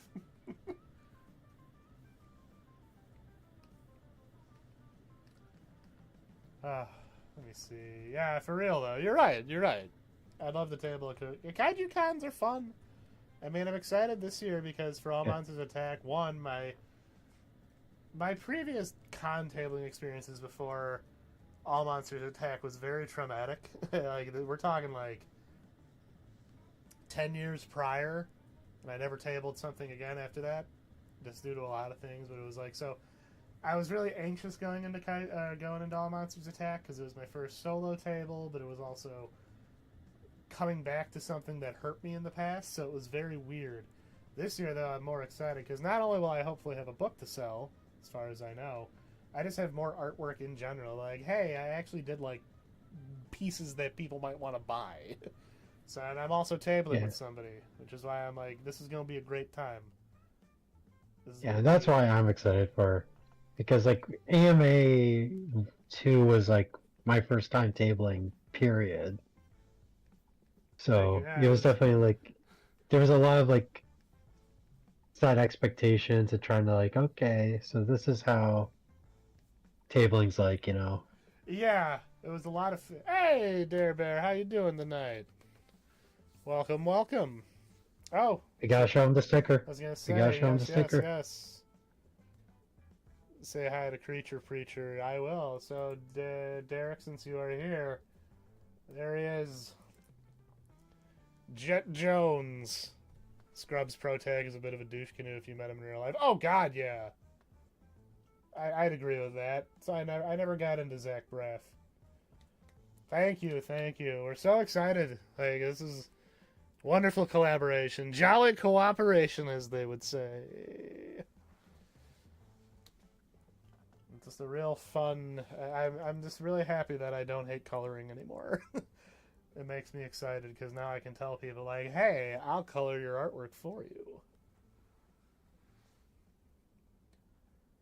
You managed to draw a really good thumbs up. Sometimes I struggle with that. I struggle getting it Yeah, to be like, no, it's like yeah. I don't want. sometimes I have a love-hate relationship drawing with hands. Like I'm actually one of the few artists that doesn't really mind drawing hands. Like I I'm would the like to same get way. hands involved whenever I can, but it's also like I know how tricky they can be. It's always that stupid. Is it CMYK? No, I don't believe so. But this lets you convert it We pretty can always easily. adjust it Yeah, to CMY. Clip Studio is pretty cool with doing that because I know I've had to do that in the past. Yeah, drawing hands can be fun. Like, I feel like once you start I finding know kind of the way to the do it, it gets a little mangaka for satisfying. My Hero Academia, he really likes to draw hands. Oh yeah, Like, that's his. It turns out he's really into hands. Hey, good on him. Is his favorite One Piece character Nico Robin?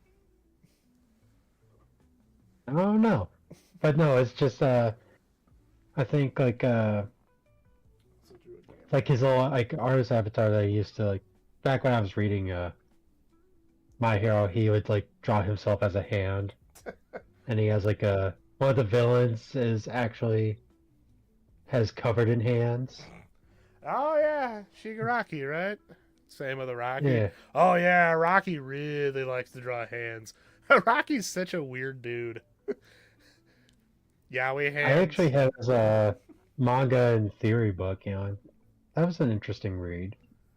Whose book is that? I'm sorry, I missed it. Araki's Oh, he's genuinely one of my favorite artists, and I think one of the big things about him that really, like, reading JoJo's for the first time like a decade ago, it was one of those things where I'm like, man, this guy is literally just throwing whatever crazy idea he has into the story, and it works. And it really says to me, yeah, that's it. Be weird. Get weird with your artwork. If you think of a dumb idea, just try it. What's the worst that can happen? I don't know. Rocky's such a fascinating figure. I have not kept up with the new JoJo's, but I should one of these days. Yeah, I dropped off in the middle of part 6. I gotta catch up somehow. Yeah, part 6 can be. I like part 6 because I really like Jolie, but part 6 kind of goes off the rails because I really want to read Steel Ball Run. I mean, my personal favorite will always be Stardust Crusaders, but weirdly enough, I'm very particular in the sense that I think the 90s OVA is actually the better interpretation of the story. Yeah, I like Stardust Crusaders, but I'm like tossed between either that one or part 4 as being my favorite. Part 4 has the best JoBro as far as I'm concerned. I love Okuyasu so much.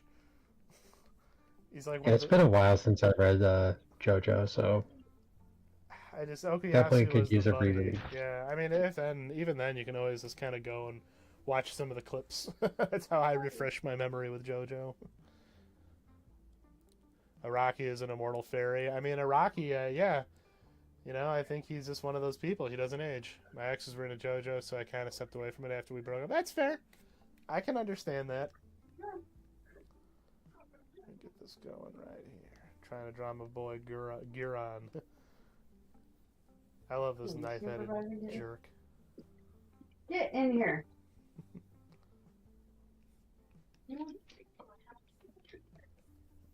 Is there a cat on the loose or something?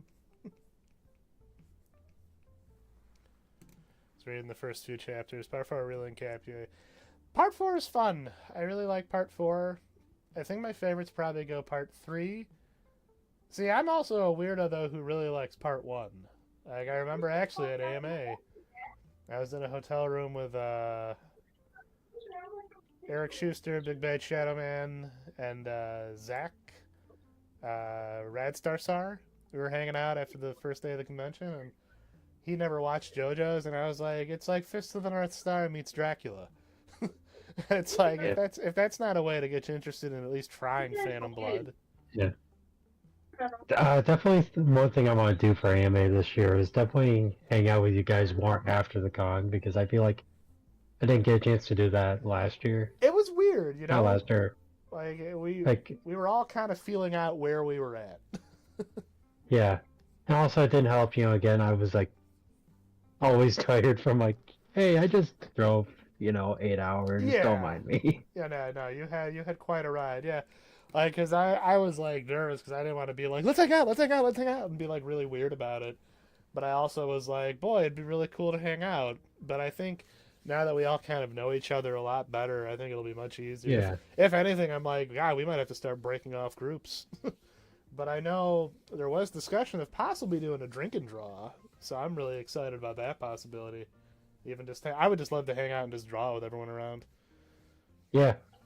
Like, that's what I'm hoping for. It just sounds like it's the perfect setup for a great weekend. So, fingers crossed we all pull this together. I think it'll be good. I sold my JoJo figures at a garage sale in Texas. Little Hispanic ladies are with the Joseph and Dio figures. I mean, Joseph and Dio are handsome men, manly men. Look at Joseph. Look at him. He's everyone's favorite, for the most part. I know Matt Frank last year, or 2023. I keep saying last year, but it's like, no, we didn't have one last year. I know, right? It's weird. He had a after party. Yeah, I wanted to go to that. So I'm hoping this thing, because I know Ray Zillas, I know, posted a picture of him being, I guess Matt Frank has a special drink, a special party drink that he likes to make everyone try. So, yeah, I would love to hit up one of the after parties. It's just going to be, I think it's going to be a lot of fun. I'm very excited.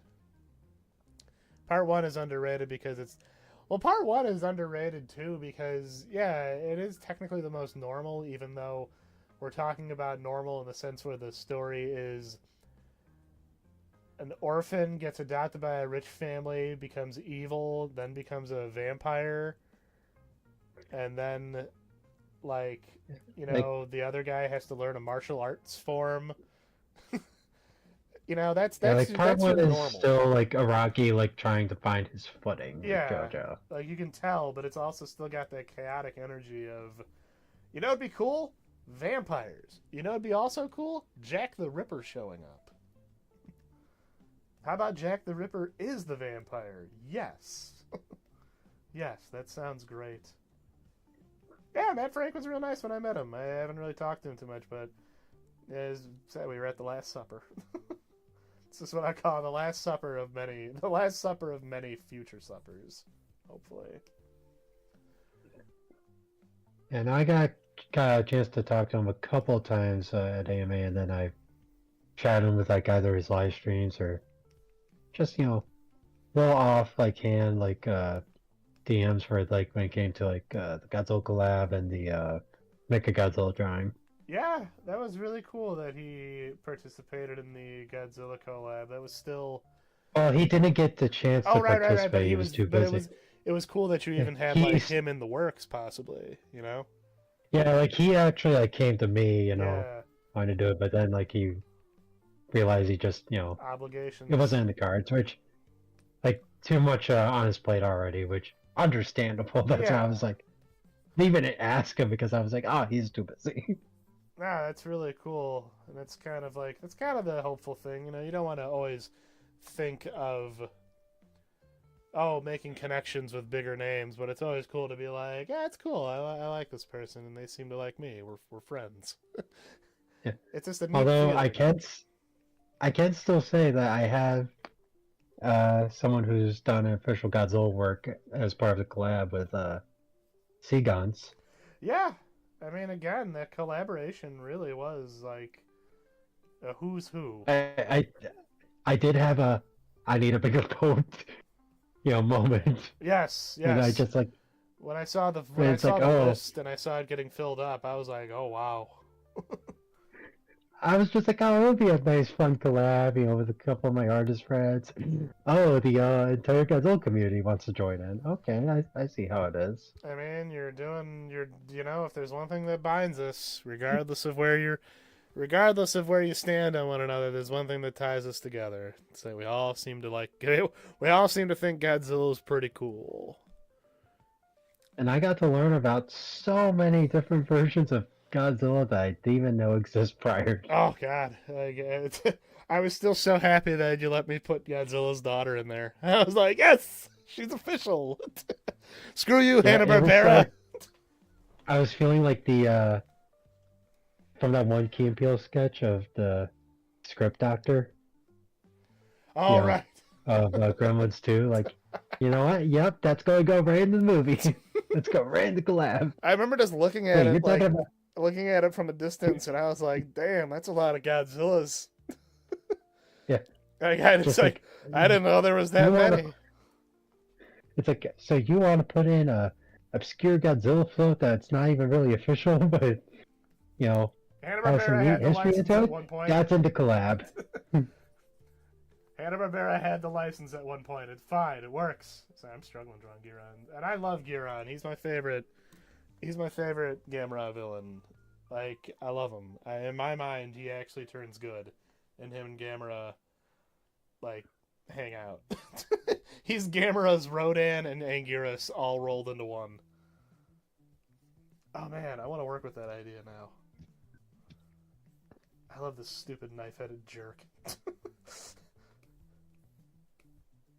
Even though I just seem to really like drawing Gyaos getting murdered.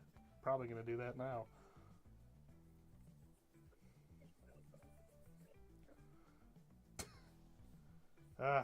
Good stuff. How's your Gamera drawing coming along?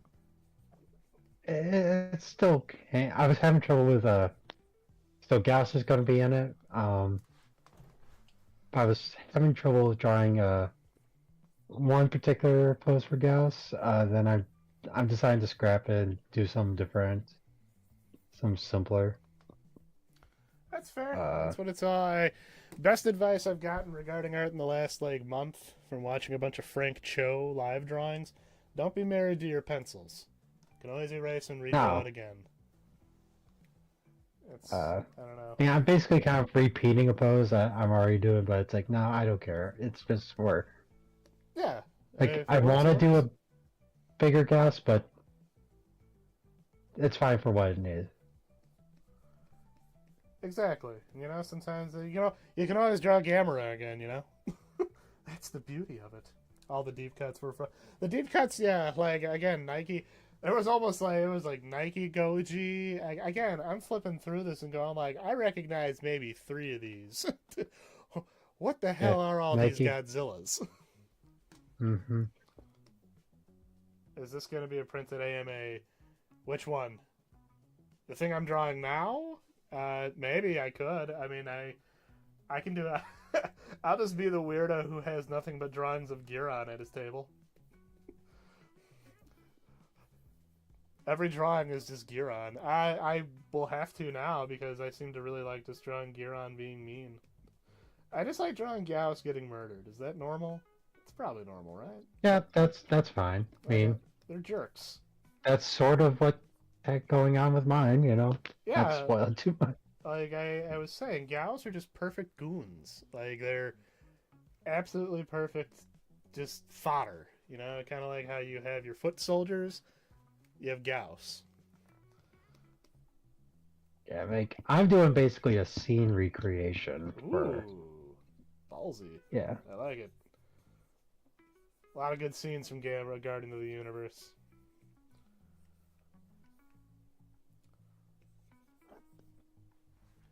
God, I just really love. I don't know why. Like all 3 movies were great, but Attack of Legion just won my heart for whatever reason. Something about that movie just works for me. Like all 3 are good, but something about Legion, like not even Legion itself as a kaiju, like. Because if there's one thing I do have a complaint about with the Heisei movies, in particular, and it's my minor complaint, I sometimes feel like the monsters, in particular Legion, fall a little too much into being maybe over-designed. Like, I don't know if that's controversial or not, but it's like, I like Heisei Gyaos. It's very recognizable. But when I get to Legion, sometimes it's like, man, looking up references for Legion is a goddamn nightmare. I love Gamera versus Giron. Like, again, that's like I think my 3 favorite Gamera movies I have to pick are Gamera versus Giron, Gamera Attack of Legion, and then Gamera the Brave. I love Gamera the Brave. John, what are your thoughts on Gamera the Brave, if I may ask? Very underrated. Okay, we're still. It's up there with the Heisei. Thank you. I knew you'd get it. I love that movie so much. Zetus is a great-looking kaiju villain. That ending is just perfect. I love how the kids band together to help save Toto.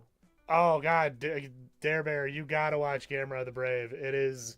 You need to. It's like so. Basically, it's like an Amblin-made kaiju movie. It's very much got like all the vibes of like an '80s Spielberg movie, but done with Gamera, and it's beautiful. Like I was so. It's funny. It's got the family tragedy sort of aspect to it, but it's got the hopefulness, and you get baby Gamera. Yeah, you legit baby Gamera. Yeah, like you get baby Gamera. Long before there was baby Yoda, there was baby Gamera. Where was everyone for him? Both are green. Both are small. We'll call back to Giron, yeah. But only one is really neat. Yeah, I mean, I think Grogu's cool and all, but Gamera is really neat, and that trumps everything. Yeah, the stock roar is kind of, but everything else about that movie is just so good. And yeah, like as far as kaiju like villains go, Zetus is really good. He's like a big water, like he's like a big quadruped lizard, so I think he's like a water dragon kind of. Like I think there's a particular species, but he's cool because he's like a cross between an iguana and like a Dilophosaurus.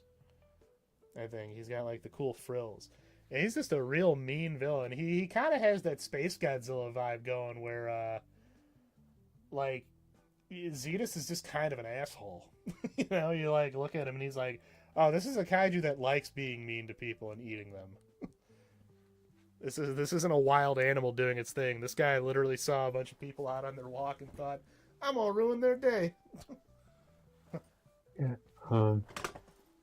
Hey Joey, how you doing? Oh, is that someone that we gotta show the Yes, it Jagger is. Yes, sticker? it is. We were talking about how, man, Space Godzilla is never beaten, even before Quasies. And not, even Monster Island Buddies out there, Space Godzilla ain't beating the deadbeat dad allegations. If anything, it just keeps getting more and more solidified. This is our sticker that we worked on. Again, this is, I did the base, very base sketch. That looks nothing like this because John took it and basically amplified it by like 300 at minimum. His lines, I did the coloring, and I also added some extra little details here and there. But everything, all the framework, it's all John. Hey, Jacob, how you doing tonight? We're just talking about monster stuff, but we're talking about a little bit of everything. I'm very excited to share this with everyone at the sticker rally. I cannot wait to see who gets the first, complete set. Anyway, you know how you were talking about how Zetas, was just being a complete jerk, Yeah, just eating people? Yeah. It sort of reminds me, I listened to the latest Skryok episode for Godzilla 2014. Oh, and, that had the really cool artwork by, I'm sadly forgetting his name. I think he just goes by Tim, maybe, but the artwork for, Derek, if you're still here, the artwork for that, Doug, sorry, I'm terrible with names, but yes. Yeah. Sick artwork, that really cool collage, like, again, the Skryok artwork, like, I really appreciate everything you're doing, bringing people's artwork to the forefront. But continue. Anyway, they brought up the, Doug and Derek, they brought up the point of, like, how the Mutos, were just normal living creatures, and whatnot, is sort of, but humanity still wants to destroy them, even though they don't directly attack humans, per se. It makes me, think the difference between that, Godzilla 2014 and, Gamera Guardian of the Universe, because the two movies are kind of similar. They have, sort of a similar, plot structure. But a key difference is that where the government wants to protect Gauss is directly eating people, is, an actual threat. Yeah, Gauss kills a dog, that automatically puts him on my shit list for life. When that happened, I was like, ooh, I hope Gamera rips this thing in half over and over again. And I feel like that's what makes, I guess, the commentary, of just, when it comes to, nature and, protecting nature, it's, or just, showing the incompetencies of the government work better in Gamera Guardian, because it's, they're actively trying to protect this very dangerous creature. Meanwhile, Gamera, who's killing this very dangerous creature, it's nope, this guy has got to be stopped. The government because being collateral damage. Well, I never. Gamera's causing too much collateral damage. I mean, even though Gauss is killing people. You know what? Think of the collateral damage that Gamera's causing. I bet that guy got bullied by some kid wearing a Ninja Turtles shirt as a kid. Ruined Turtles for him for the rest of his life. In the back of his mind, it's flashing back to this guy standing there looking at Gamera and just imagining some kid wearing a Michelangelo shirt, just shoving his books out of his hands, calling him a nerd, saying cowabunga, and this kid's like, I hate turtles for the rest of my life. I don't know, is this too unhinged? Is this too deranged looking for Kieran? No, I think it's not deranged enough. Oh, okay, alright.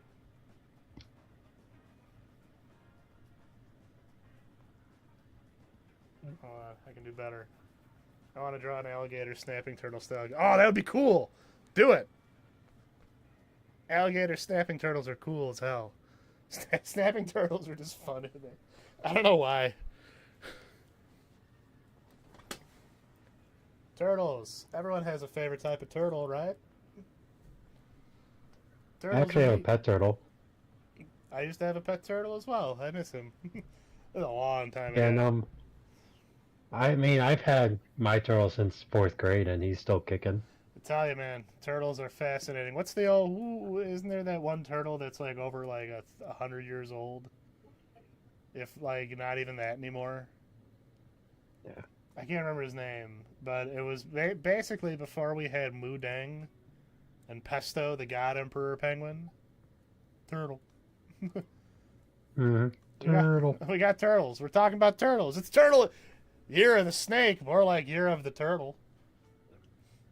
I have never read Yertle the Turtle. That's a Dr. Seuss yarn I am not familiar with. Did you read a whole lot of Dr. Seuss growing up, John? Yes, quite a bit of Dr. Seuss. You know, you got the classic Cat in the Hat, How the Grinch Stole Christmas. Green Eggs and Ham was a favorite. Right. Are you familiar with Yertle the Turtle, though? I'm not sure if I have heard of Yertle the Turtle. See, yeah, that's what I mean. Yertle the Turtle, he's a Dr. Seuss character, but he just seems to... I've only ever heard of him parodied on The Simpsons or mentioned there. I've never talked to anyone who has read it. I actually got to visit the Dr. Seuss Museum once cool. a few years ago. Yeah, it was in Springfield, Massachusetts. Fascinating history. I was doing a little solo vacation in Massachusetts just because I wanted to explore the country a bit. Oh, nice.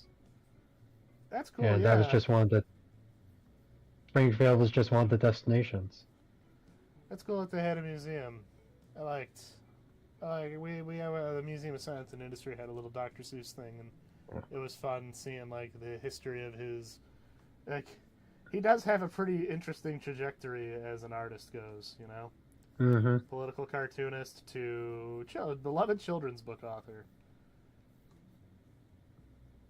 Creator of such whimsical tales that gave birth to horrifying movies like The Cat in the Hat. Yeah, no, I think for that trip the highlight was like I went in like October of 2018 and I got to go to Salem. Oh, so that was a cool. highlight. Yeah, no, they have like actual an art museum there that you know, like, I didn't really have like a itinerary or anything when I went up there. I was just doing whatever struck my fancy. I mean, yeah. No, they had this like really cool like art museum that they had an actual house from China, not a replica, but like a house that they took from China. They pulled this was like they pulled a Patrick Star and just pushed the house somewhere else. it was like a house that was like shared with like this like passed down from this like family for generations, and Neat. it was really cool to like tour. Like you could see like a lot of history in that house. I think it was like originally built in the late 1800s, if I remember correctly. It was really cool. That sounds like that's an interesting. You know, that's a cool way to take a vacation. I've never done myself. Yeah. And pick a place and go. I also have my stepdad is also related to some of the people in the Salem witch trials. Really? Mm-hmm. It's either one of the judges or one of the executioners. Don't know who. We don't talk about that. Like I imagine that's one of those like, yeah, it's interesting, but let's not talk about it. Also, it was on the right side of history. we'll just. Also, yes, go pause. I just looked up what an ogua is. That is the coolest friggin' turtle I've ever seen. Yeah, the turtle that I have is a red-eared turtle. Man, turtles are just great, no matter what kind they are. And of course, my turtle is named Gamera. I mean, that's fair. I mean, look, you're gonna name your turtle. Look, there are certain names you can give your turtles. It's either name them after one of the Ninja Turtles. You name them after Franklin. You name them after Yertle the Turtle, if you're the one person who has actually read Yertle the Turtle. Gamera, Cuff, or Link. Those are like your turtle names. I guarantee you, if you own a turtle, and it's understandable why, because those are like icons in turtle history. What are you gonna do? Not name your turtle after like an iconic turtle? There's a big snapping turtle that was actually outside of my job one time. That was weird. We don't know why it was there. It just showed up in the parking lot, and we're just looking at it like, what do we do? I guess we bring it back home, right? But it started hissing at us. Yeah. So we're all just kind of standing out in front of this place like, what do we do? Has Gamera ever hissed? I think Gamera should hiss. I don't think Gamera is this unless Toto hissed like when he was, baby form. I'm gonna draw That's like the Gamera only hissing. time I would think. I'm gonna draw Gamera hissing. It's gonna be real funny. How we all doing tonight, by the way? My mom had a Franklin in her classroom. Yeah, Franklin seemed all right.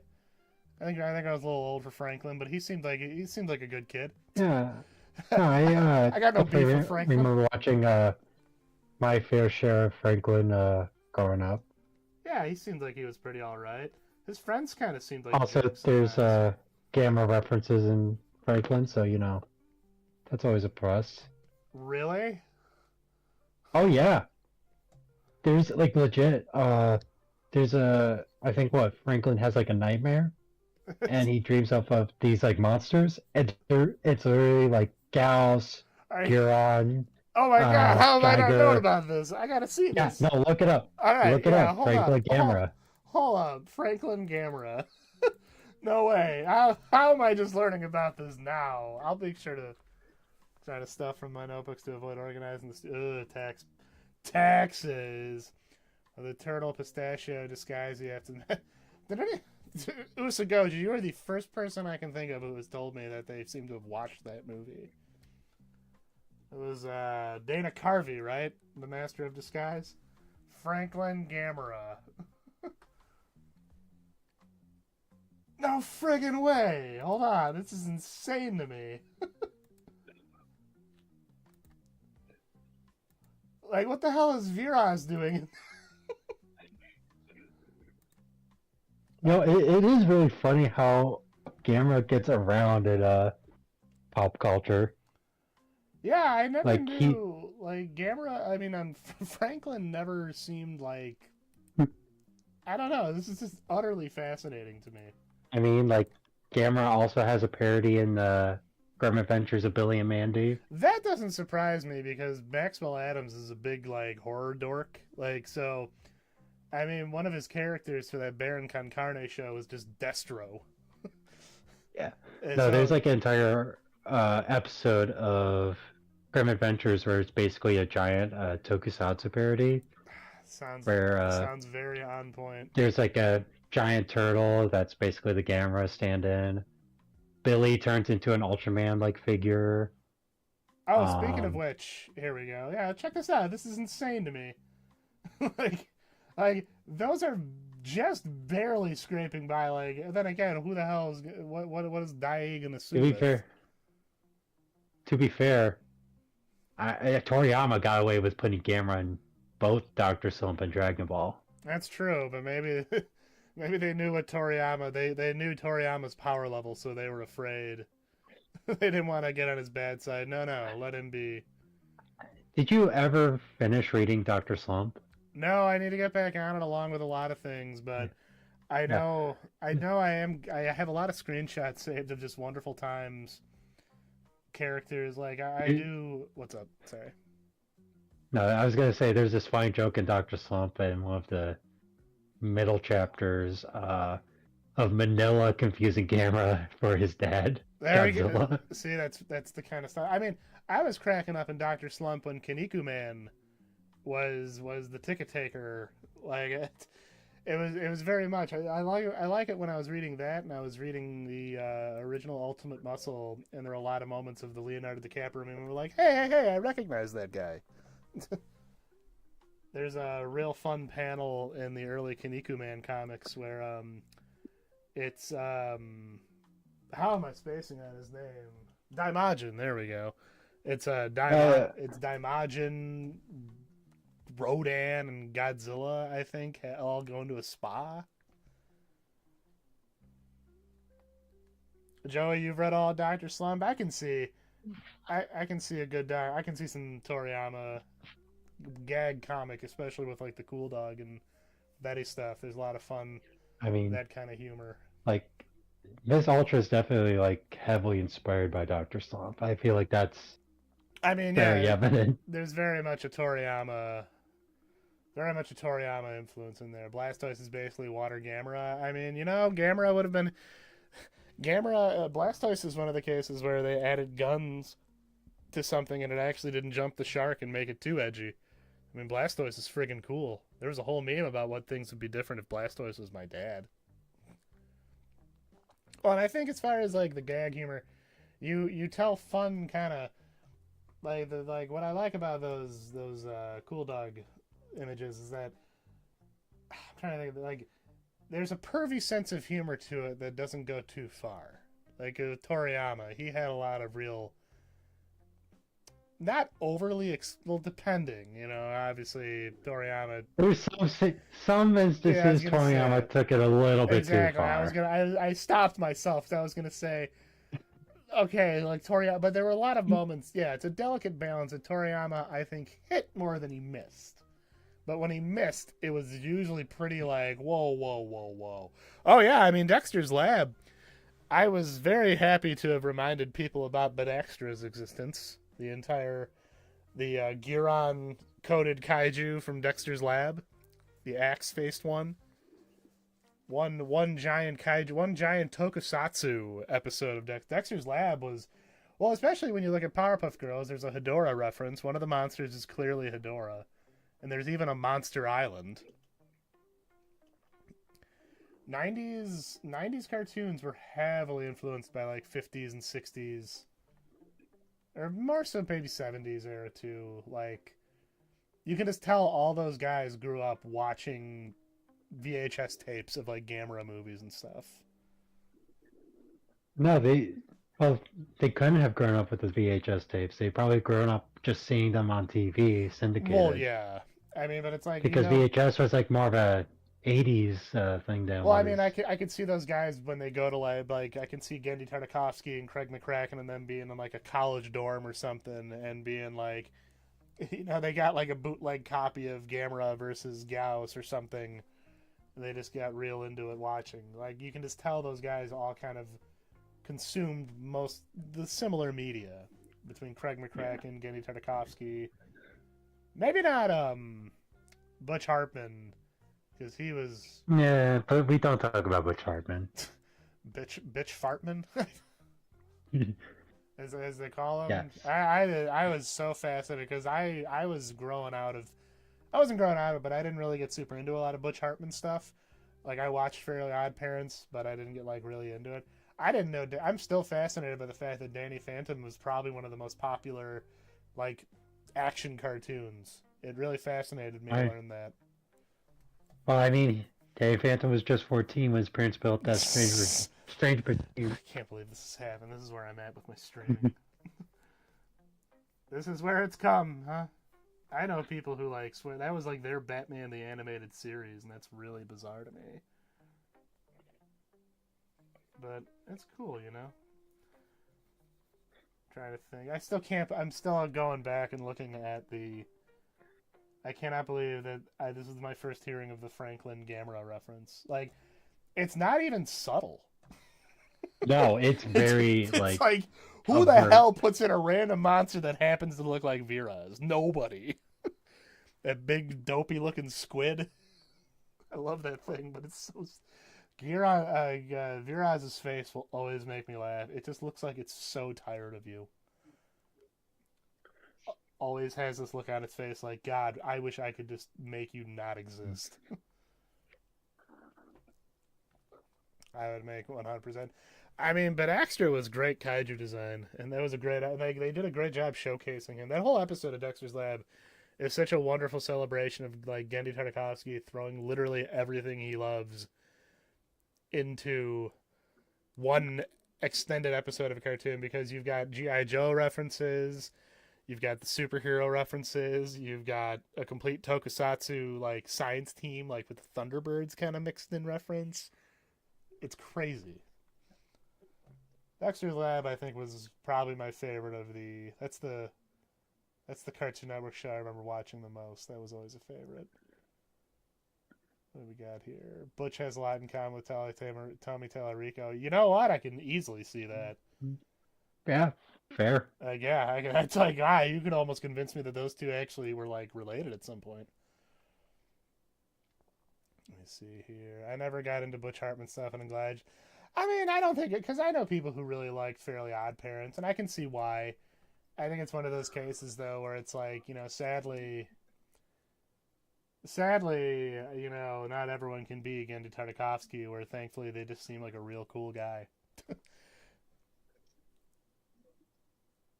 I mean, I don't know. Butch Hartman's a fascinating figure that I don't have enough of a connection to. I was an Invader Zim guy when Odd Parents was big. My wife was big into Invader Zim, and I am not an Invader Zim guy. I actually really didn't like it growing up.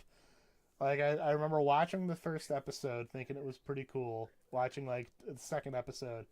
And then I started talking to people who were really into it outside of my wife. Not my wife. Not my future wife, my girlfriend. She didn't lead with that, thankfully, but I tolerated Invader Zim for her. True romance, everybody. Yeah, like, I remember when I first started going to MagFest and some of the people I hung out with talking about Danny Phantom, like, oh yeah, no, this was our thing. This was like, that theme song is very important to us. It's like the G.I. Joe theme song to some people, and it's like, wow. Too busy going through adolescence during that time to watch Fairly Odd Parents. It was fun when I watched it. I thought The Crimson Chin was a really funny parody. I made it my personality, but I was also 13. That's true. That Bad Actor episode meant to be the series finale, too, before the movie and the revival. God, I really liked Ego Trip. That was a great movie. That was like an event I remember running home to get ready to watch. That was very... I did not really watch Dexter's Lab when it came back. I think at that point I was kind of like, I'm good. I got everything I wanted out of it. Music slaps. Yeah! Invader Zim, the theme song to Invader Zim is still really cool. Like, there's a very... Mike Nelson appears in that show, I think, or at least there's a reference to him. I think because they have the episode with the kaiju hamster. Petey or whatever. Oh, speaking of tokusatsu, John, because I know you mentioned this when I said I was playing through... So I've played through a lot of Psychonauts. Unfortunately, whatever reason, my controls are being weird. I did get to do the tokusatsu level, though, and I cannot believe that's another one of those things I somehow never knew about. Yeah. Like, yeah, it's very, like... I was shocked when I played. I'm like, wow, they got the movement down. Sure. Like, I cannot believe that's another one of those things. How did I miss this?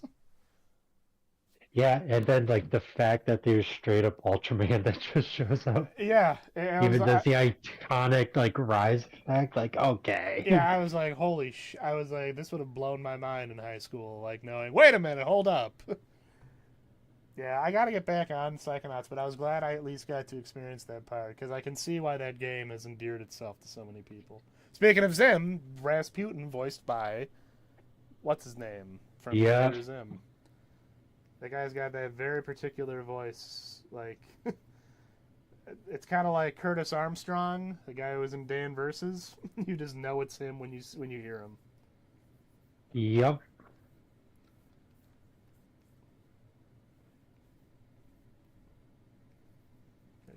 Gamera. I'm trying to draw Gamera making like a scary hiss face, but it's really hard to draw. Turtles have annoying faces to draw. I'm just gonna say it. How are you doing over there? Sorry if I keep asking. I'm taking a bit of a break from mine, yeah. That's cool. But I mean, I'm getting the pencils pretty much done. I gotta draw an annoying helicopter. That's all. Yeah. Kaiju and Shin Ultraman were perfect. I mean, TV's Frank wrote a cover. Frank Conniff wrote for Invader Zim. That's cool. Ultra PP, that was it.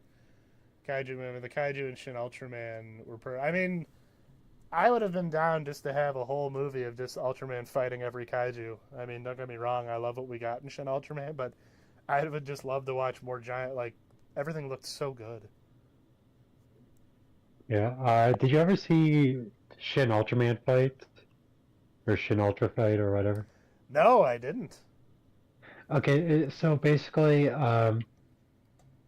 it's a reference to Ultra Fight, which was this like mini like low budget series Yeah, because I think that Shadow Super Man Eye just did in the Shadow early Man told me 70s. about it, and I've always wanted to watch it because it seems really fun. Yeah, but what they do in the Shin Ultra stuff is pretty fun. I mean, the first couple ones are just kind of like just showing off the fights in Shin Ultraman, but then they get like really creative. It's like okay, now they're having fun. And the last one they actually was really fun. They took the model of Zedon from the movie and they recreated like beat for beat the battle between Zedon and Ultraman in the original show. Okay, yeah, I'm And gonna have to track this it down. looks really good.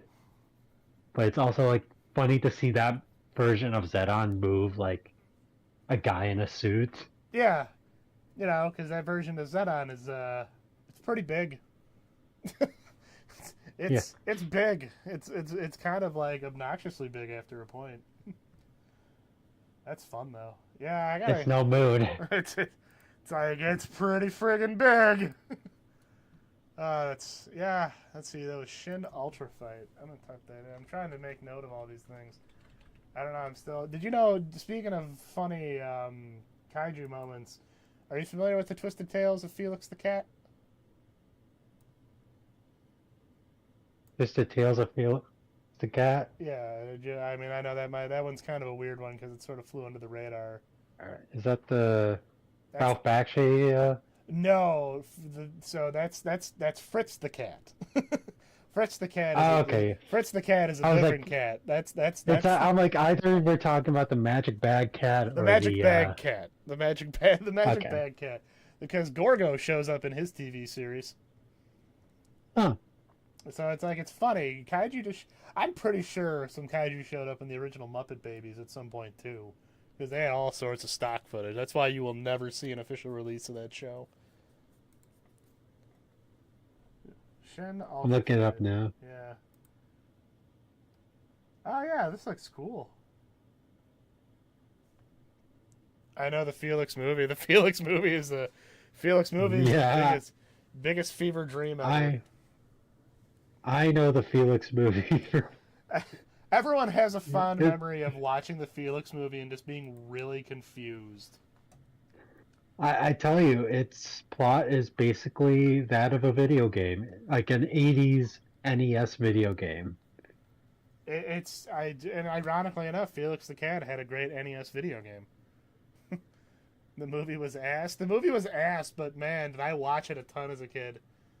I mean, fascinating ass. Yeah, that's better than being a boring ass. Show me fascinating asses.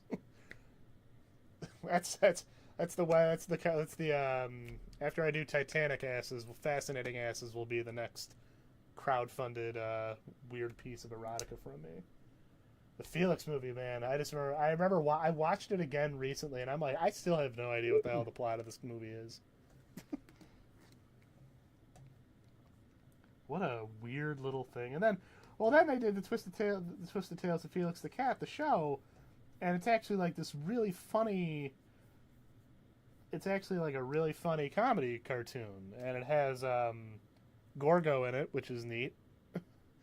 But also Charlie Adler in the second season does the voice of Felix, which is pretty fun. He's another one of those voice actors with a pretty particular voice. I've talked about Charlie Adler a lot for whatever reason. He's kind of like he kind of sounds like Bobcat Goldthwait.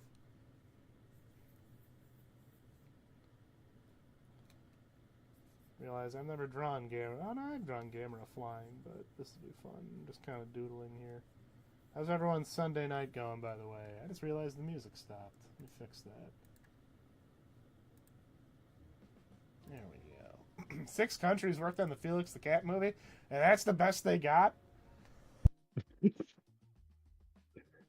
Okay, so I'm gonna try and draw gonna try and draw the Duke of Zill from memory because I remember him being uncomfortably buff. Like, what was his deal? Like, what was the Duke of Zill's deal? What was going on in that movie? Great, now I'm on like a whole rabbit hole going here. Like we got this cute cartoon cat. Charlie Adler dubbing J.D. Vance's speeches as Cower Prize. Did he do that? That's hilarious. That's good. Charlie Adler seems like good people. He was the voice of Snively, I think, in Satan. Not Satan. Satan. Satan. Speaking of which, did you watch the new Sonic the Hedgehog? Sonic Prime? No, the new movie. Oh, Sonic 3, yeah, I've watched it. Well, what did you think of it? People seem like very... I think it's the best out of the trilogy. Okay. That's fair. Like, I've seen some interesting takes, and it's sad to see people afraid to say them, and I'm like, nah, speak your truth. Like, for me personally, I think it's the best out of the video game trilogy, but I can understand why it might not be to everybody's cup of tea. Can I? Okay, I'm gonna be asking a spoiler question because I'm never gonna watch it. Do they tease Amy Rose? Is that true? Yes. They do. That's that's in the end credits. They actually do tease her. Wow. Okay. They tease her along with Metal Sonic. Oh wow. Okay. All right. I know. I figure that's not big spoilers because you know that they were gonna. That's how they operate here. Because what it was. Sonic 1 was, hey, we got finally a good Sonic movie. Sonic 2 is, hey, we're bringing in Tails and Knuckles. 3, they bring in Shadow. 4, of course, is where you go, okay, now we bring in Metal Sonic. It's really cool to see that they're finally getting that kind of going, you know? Like, I'm not super into Sonic, but I know that franchise is very important to people. And here's the thing, like, honestly, Sonic's current revival would not be possible without the movies. Well, yeah. Like the movies, like, saved Sonic. Which is really shocking for a video game franchise.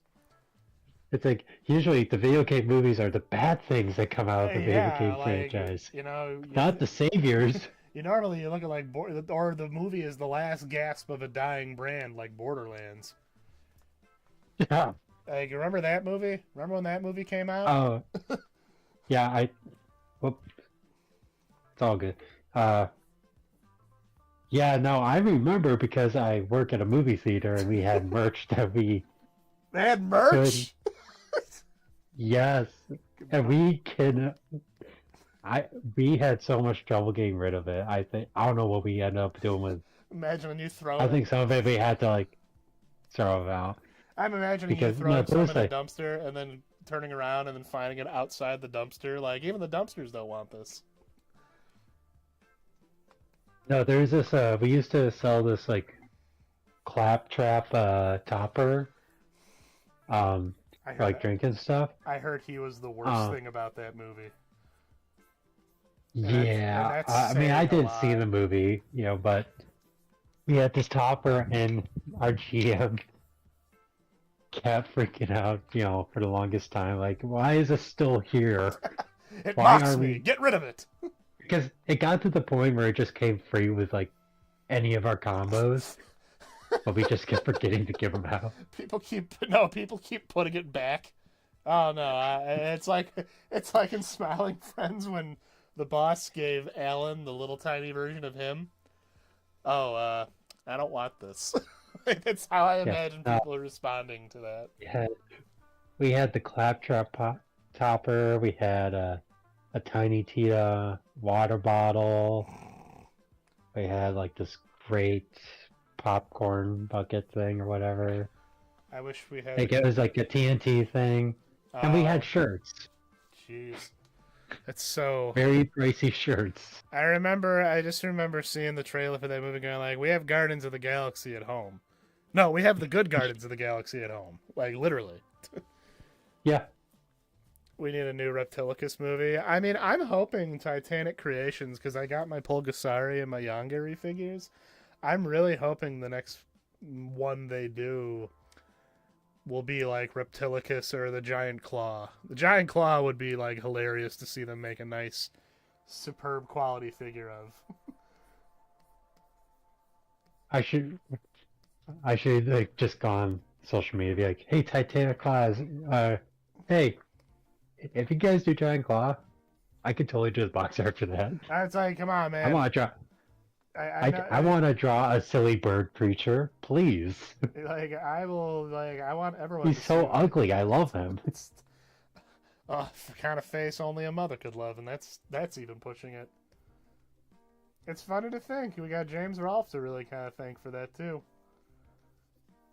I mean, I know people knew of the Giant Claw before him, but he really kind of helped. I mean, he helped make that thing even more of an icon. I still can't believe there's a Manos video game and he's a boss in it. The Giant Claw. Yeah, I fucked up on this. Okay. Giant Claw on DVD, and you need to watch it. It's a movie. He's as big as a battleship.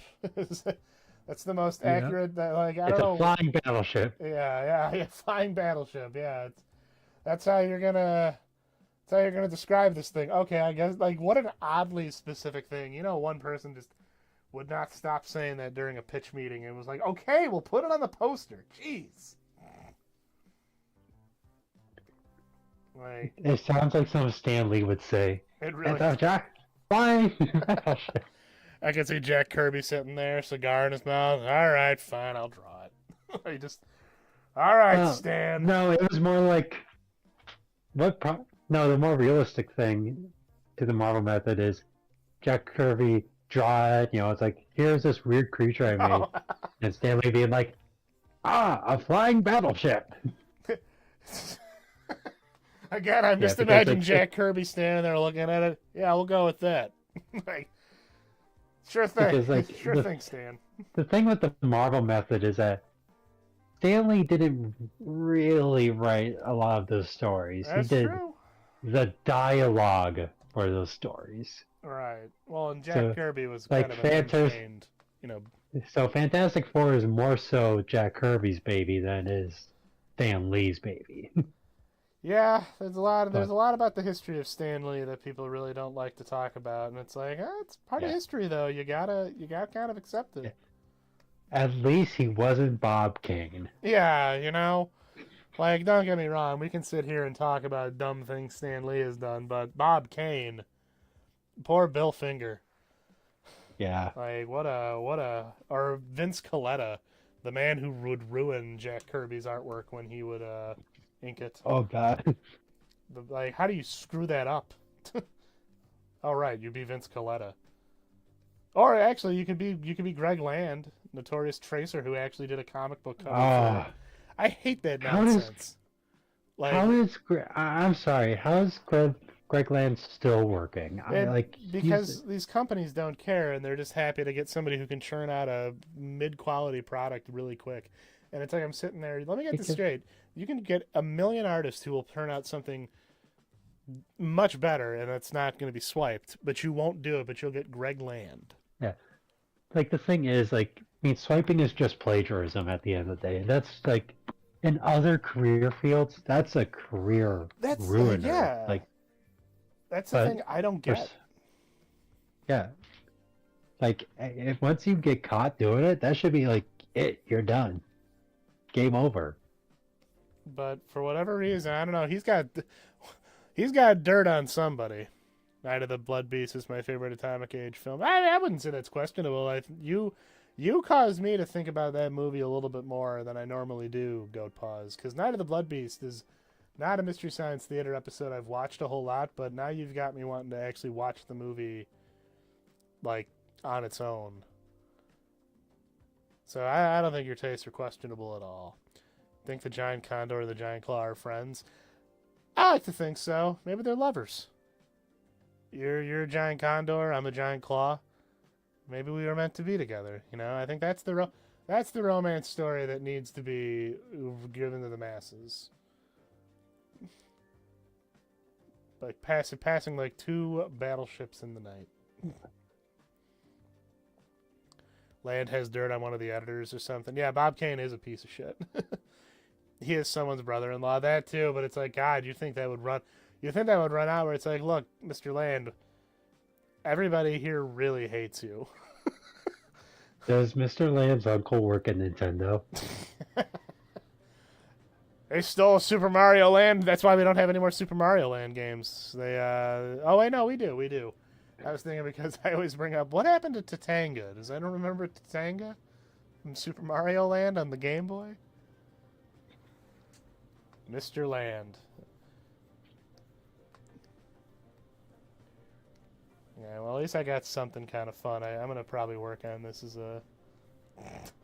I don't know why, but every time I'm like, anytime I draw Giron, I just have to draw him murdering a Gauss. I think it's like a condition. Only a few people in the world have it, but it's a very serious medical condition.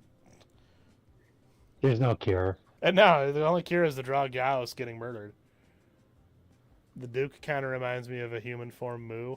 The Duke, as in the Duke from Resident Evil? The Duke is an odd man. Do we ever find out what the deal is with the Duke? Do we? Well, no, because that would just mean that Felix the Cat was a comprehensive movie. Oh, right. We're talking about the Duke of Zil. I was thinking of the Duke from Resident Evil Village, but no, that makes far more sense. What with me talking about the Duke, and yeah, it's like, what's the villain's origin? What's the villain's deal? I don't know. The guy you were I got really frustrated trying to draw his muscles. I'm trying to draw good muscles. The bicep. I've been studying more biceps than I ever thought I would in my life.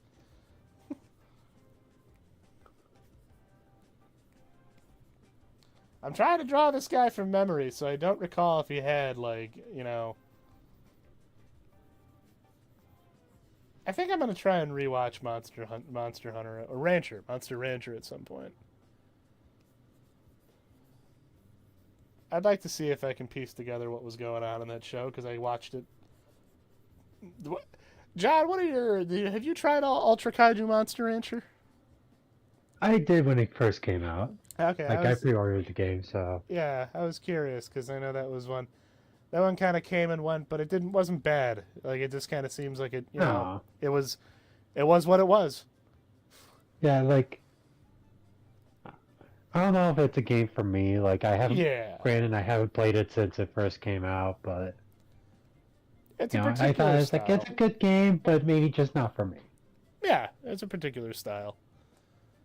I really would like Bandai to, make a new Ultraman Fighting Evolution and bring that to the States. I mean, exactly. Like, I mean, I'm glad for Gigabash, but geez. Give me a new Ultraman fighting game where Blazar's in it. Oh, that would be great. Like, that would sell copies right away. Everyone loves Blazer. Like, pull off a Sparking Zero and bring back Ultraman Fighting Evolution. I mean, I think now if there was a time to do it, now. You know, Ultraman's hot. Ultraman Rising was still great. Still well regarded. I can't wait for a sequel. Mm-hmm. You know, if we get it, I would very much like to see it. Yeah, like, unfortunately, the director's doubtful. Yeah. Of it getting a sequel. Which is a shame, but I like to hope. Because, man, I really liked Ultraman Rising. Ever tried milking a Gamora? Can't say I have. I'd like to avoid ever saying I did, but sure. What about you, John? You ever milk a Gamora? I can't say that I've milked Gamora before. Would you? Would you milk Gamora? Probably not. Good call. Good call. It seems like it wouldn't like that. Yeah, especially depending on which version of Gamora we're talking about.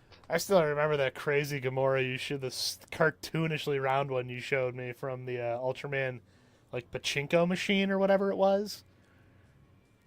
You sent me this silly looking Gamora that was cartoonishly like it was really weirdly shaped. But I remember then looking at the other designs from that Ultraman pachinko machine, and some of them were like insane. Like, I remember Bolton being very scary. Trying to remember, I was like, This is a wait, what? while ago. I'll have to see if I can find it. Yeah. But it was pachinko machines are crazy. Like, there's a Jaws pachinko machine that is Yeah, insane. no, you know how crazy their pachinko machines are? There's a Shinji Higuchi directed Ultra 7 fights in a pachinko machine. Yeah. Yeah, like, I don't know Like, how they managed to do it. It's like, where is this production value coming from? Like, how expensive is this pachinko machine? I remember playing a Star Wars pachinko machine when I was at MagFest one year.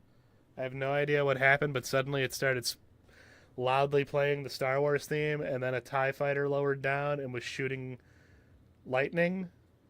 I have no idea what was going on, but I think I won. Gamora tools. Oh, that would be good. Let's see if I can do a quick little, because what are we at time-wise? 8:40, so we're going to be winding down here in a minute. But let me see if I can remember how to... Let me see if I can remember how to draw...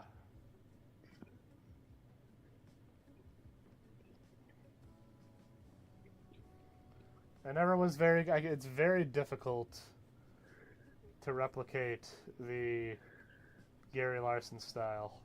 He's a very particular artist. Like, deceptively simple.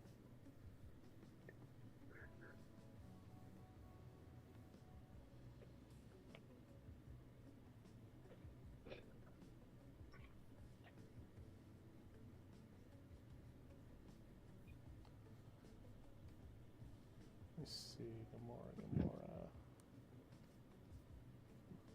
you have it, fella.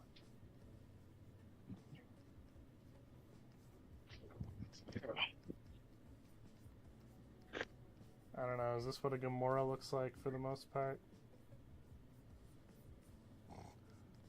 You got the gist of it. Yeah. It's like, I just know he's got, like, a bowl-shaped head.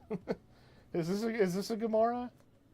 Yeah, like, Larson's got a unique way of, like, conveying so much emotion with, like, very simple lines. Like, it's very difficult for me to say, hey, just draw a straight line, like, for eyes. It's like, but I need to draw them looking silly. Oh, no.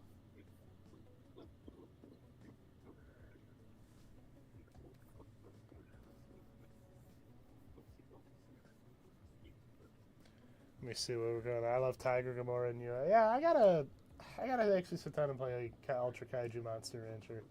I started it. I like Gamora has like hands, man. He does. See, I'm more of a Red King guy myself. I like Gamora just fine, but Red King has those. Red King has Gabra vibes.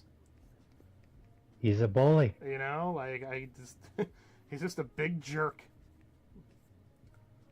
I love him. I love that episode of Blazer so much. Like, of course, Red King would be involved when there's insurance afoot. Like, that's all this guy does is break stuff. So actually, John, here we'll close it out on some interesting questions if I can throw some softball ones at you. So it's safe to say Blazer is like one of your favorite, like if not your favorite Ultraman, right? Like is he in the top 3? You would say top 5 maybe? Yeah, like I would say top 5 for sure. Yeah, I mean, both series and just Ultra in general. yeah, I mean it's hard. Blazer just gets so much right. Who is your I guess I'm leading into because I'm trying to think of like. So who would you say your top 3 most iconic, not necessarily your favorite, but iconic Ultra Kaiju in general? Top 3 in your mind. The top 3 most iconic? To you. Like to me. Like when you think of an Ultra series, and don't worry if like when you think of an Ultra series, who's like the kaiju that comes to your mind like right away? Like if I say Ultra. Like what I mean, like I'm gonna just default like regularly to just the original 1966 kaiju. Which is fair. Yeah. Those are, where they all... Yeah. So I would like be thinking of Naranga, Gamora, and Zedon. Okay. like I'm thinking like kaiju specifically, not necessarily Seijin, like aliens. So if you were throwing to aliens, I would obviously throw in Bolton, you know. Right.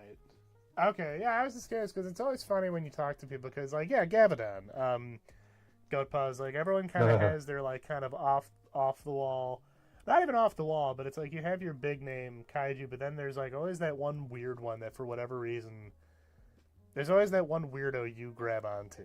Like, for me, it's Skydon. I don't know why.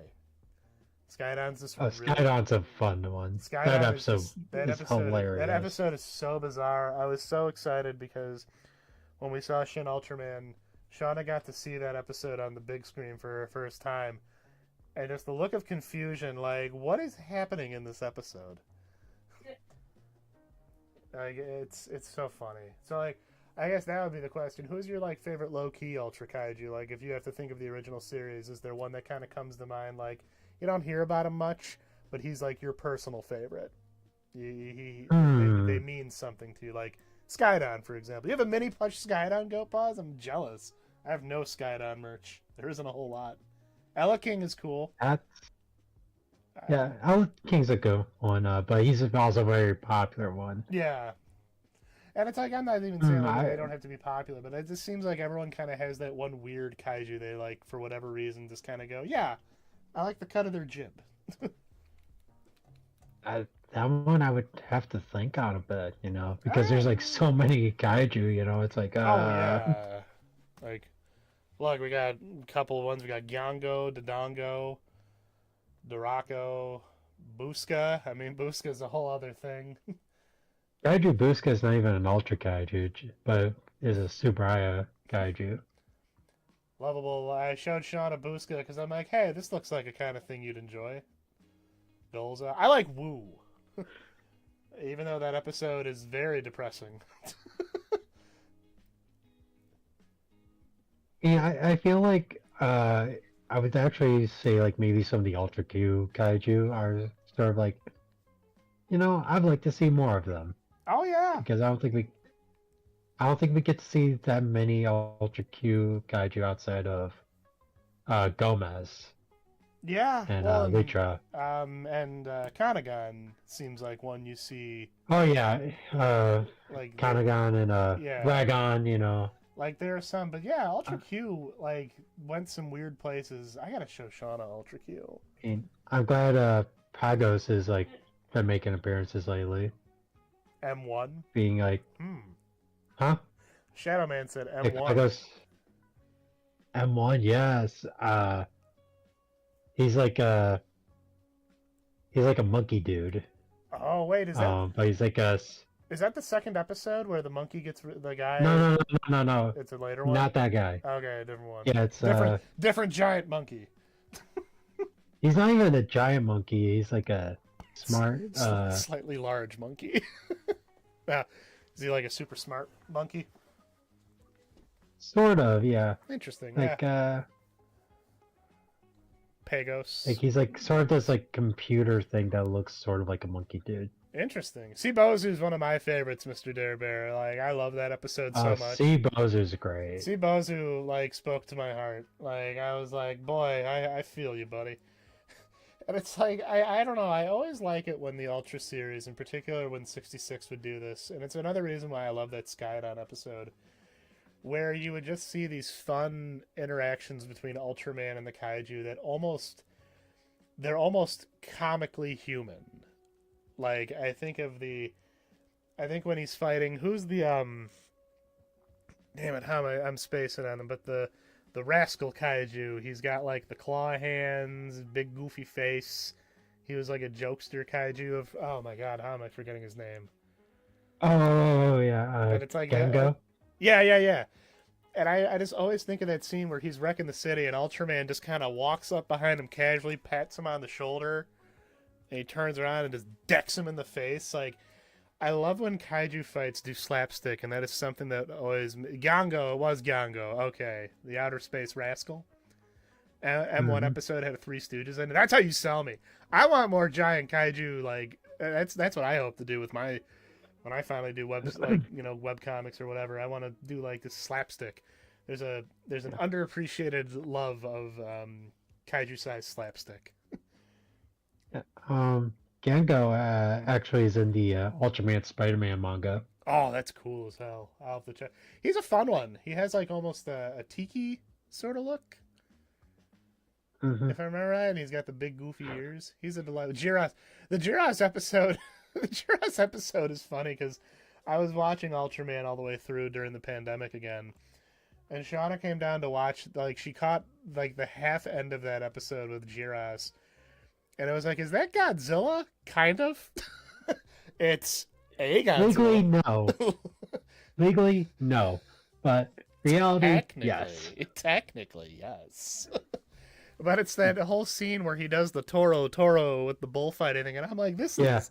But then it's like it's so sad, but it's also so funny to me because I'm just like, I can just see Ben Faria just having a laugh, going like he meant to do this as a joke, and they kept it in, where he puts down. Where he put down Jiras's like frills on his face to cover him. It's like, I don't know, whenever they do those really silly things, like in the Skydon episode where he goes to lift him and the Ultra theme kicks in, but then it gets all wonky and peters out because he can't lift him. It's some of the funniest things you'll ever see. But yeah, then you get the mood whiplash. The Skydon episode is probably the biggest example of that. It's like, it's a silly episode, except that Ide witnesses a man jump off a building. I mean, that's the... Yeah, I like that one moment is just like, oh, whoa, okay. Yeah, it's like, whoa, where are we going here? This is the same episode where Ultraman, like... This is the same episode with the greatest Ultraman line ever, aim for its butthole. It's such a bizarre episode. Like, it seems like everybody was just... I need to catch up on Marvel Ultraman, too. I barely have. They're, like, so many series in now. Dinosaur Tank is a favorite. That's another one that has kind of a tragic sort of slant to it, too, doesn't it? Dinosaur Tank? Does that No, one? not really. Okay, I couldn't remember if there was one. Maybe I'm thinking of a different one. There are those episodes of Ultraman that are just kind of like... That's what I really liked about Blazer, is that, like, you had episodes that had that kind of somber tone, but it never lost its hopefulness. Like, I can't think of a single episode of Blazer that I did not enjoy. I know the one that got me the best when it came to talk... Speaking of, like, you know, that silly kind of kaiju stuff, you know, that like, when you see... I forget the name of the monster, but it's the episode where... everyone's stricken by fear, like, so they're seeing something different. And, oh yeah. And I love it when the monster, when Blazer covers his eyes, and when the monster's sneaking away like it's a Hanna-Barbera like thing, fucking had me dying. Like, whenever you see the monsters and Ultraman doing, I mean, then again, watching Blazer do anything was comical. The episode killed a character. Okay, there was something to that episode. I loved Blazer's tantrums. I felt him. All right, well, I think we're about ready to wrap it up here. Thank you all for joining us tonight. John, thank you. I don't know, I hope I didn't keep you on or anything. No, it was fun. It was actually great. That kept me focused on working on this piece. Good. Very happy to know that. I mean, Blazer's intimidation stop, yeah, it lets you know, hey, you're about to get messed up. So, again, you can find Henshin John on a couple different places on the internet. Let me make sure I put... Blue Sky, Instagram, and YouTube Yeah, I'm going to make sure... are going to be the big places. I'm going to put that YouTube link in the... Y'all best go follow him, support him. Let me get that link. But... yeah, I look forward to, if you're going to be at All Monsters Attack. I can't wait to get you some stickers. I hope you compete in the sticker rally if you're there. I don't know what the prizes are all going to be, but should be worth it either which way, just to have... Here, I'm just going to actually put his link tree in there. All right. There Yeah, we go. I gotta delete Twitter off that link tree because I am. Oh yeah. It's becoming a negative association being on that site. Oh, Like, I was do I, talking. do I really want this associated with me? I mean, at least you're on there doing the right thing. But still, just what a joke. Like, I already made a post on Twitter saying, like, hey, I'm gonna be leaving, just a heads up. So getting any last mutuals, like, on there, be like, hey, FYI. Yeah, I did the same thing. I said blue sky tag in the top, and then I gave it a few months, and then I was like, yeah, I think I'm okay. If you build it, they will come. Like people are worried about losing their audience, but it's like, they'll follow you. You just gotta let them know you're out there. I was so close to getting 1,000 on Twitter. That is just... You got it. You got it. In my opinion, Yeah. you can't trust Twitter numbers anyway. Good, Yeah. like 100 of them are probably They bots. didn't give me that comic job, so what does Twitter know? Yes, the best, the prime networking of Twitter. But Blue Sky is picking up. I like to think we're going to get there. And, of course, 2 conventions back-to-back. So we got a lot to look forward to this year. So, again, thank you, John, for hanging out with me, chatting while I doodled. I'm excited to see what you're got cooking for your Gamera project. Again, thank you all for the kind response to Jet Jones. This was a fantastic collaboration. I'm very excited to get this sticker made and see it on that nice sticker rally sheet. I'm excited to see all the other ones. Should be a real cool event. Again, if you're going to be in Chicago for All Monsters Attack, that is the first weekend of May, I believe. But it's Mother's Day's weekend. okay.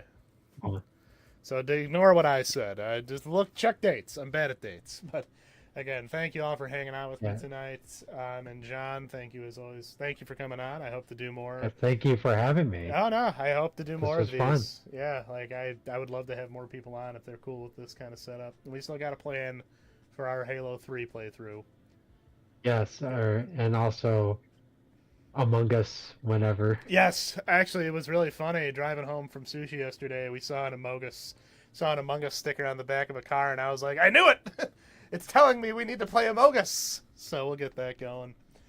All right, everybody, you have yourselves a good night. Thank you again, and I'll see you all next time. Say goodbye, John.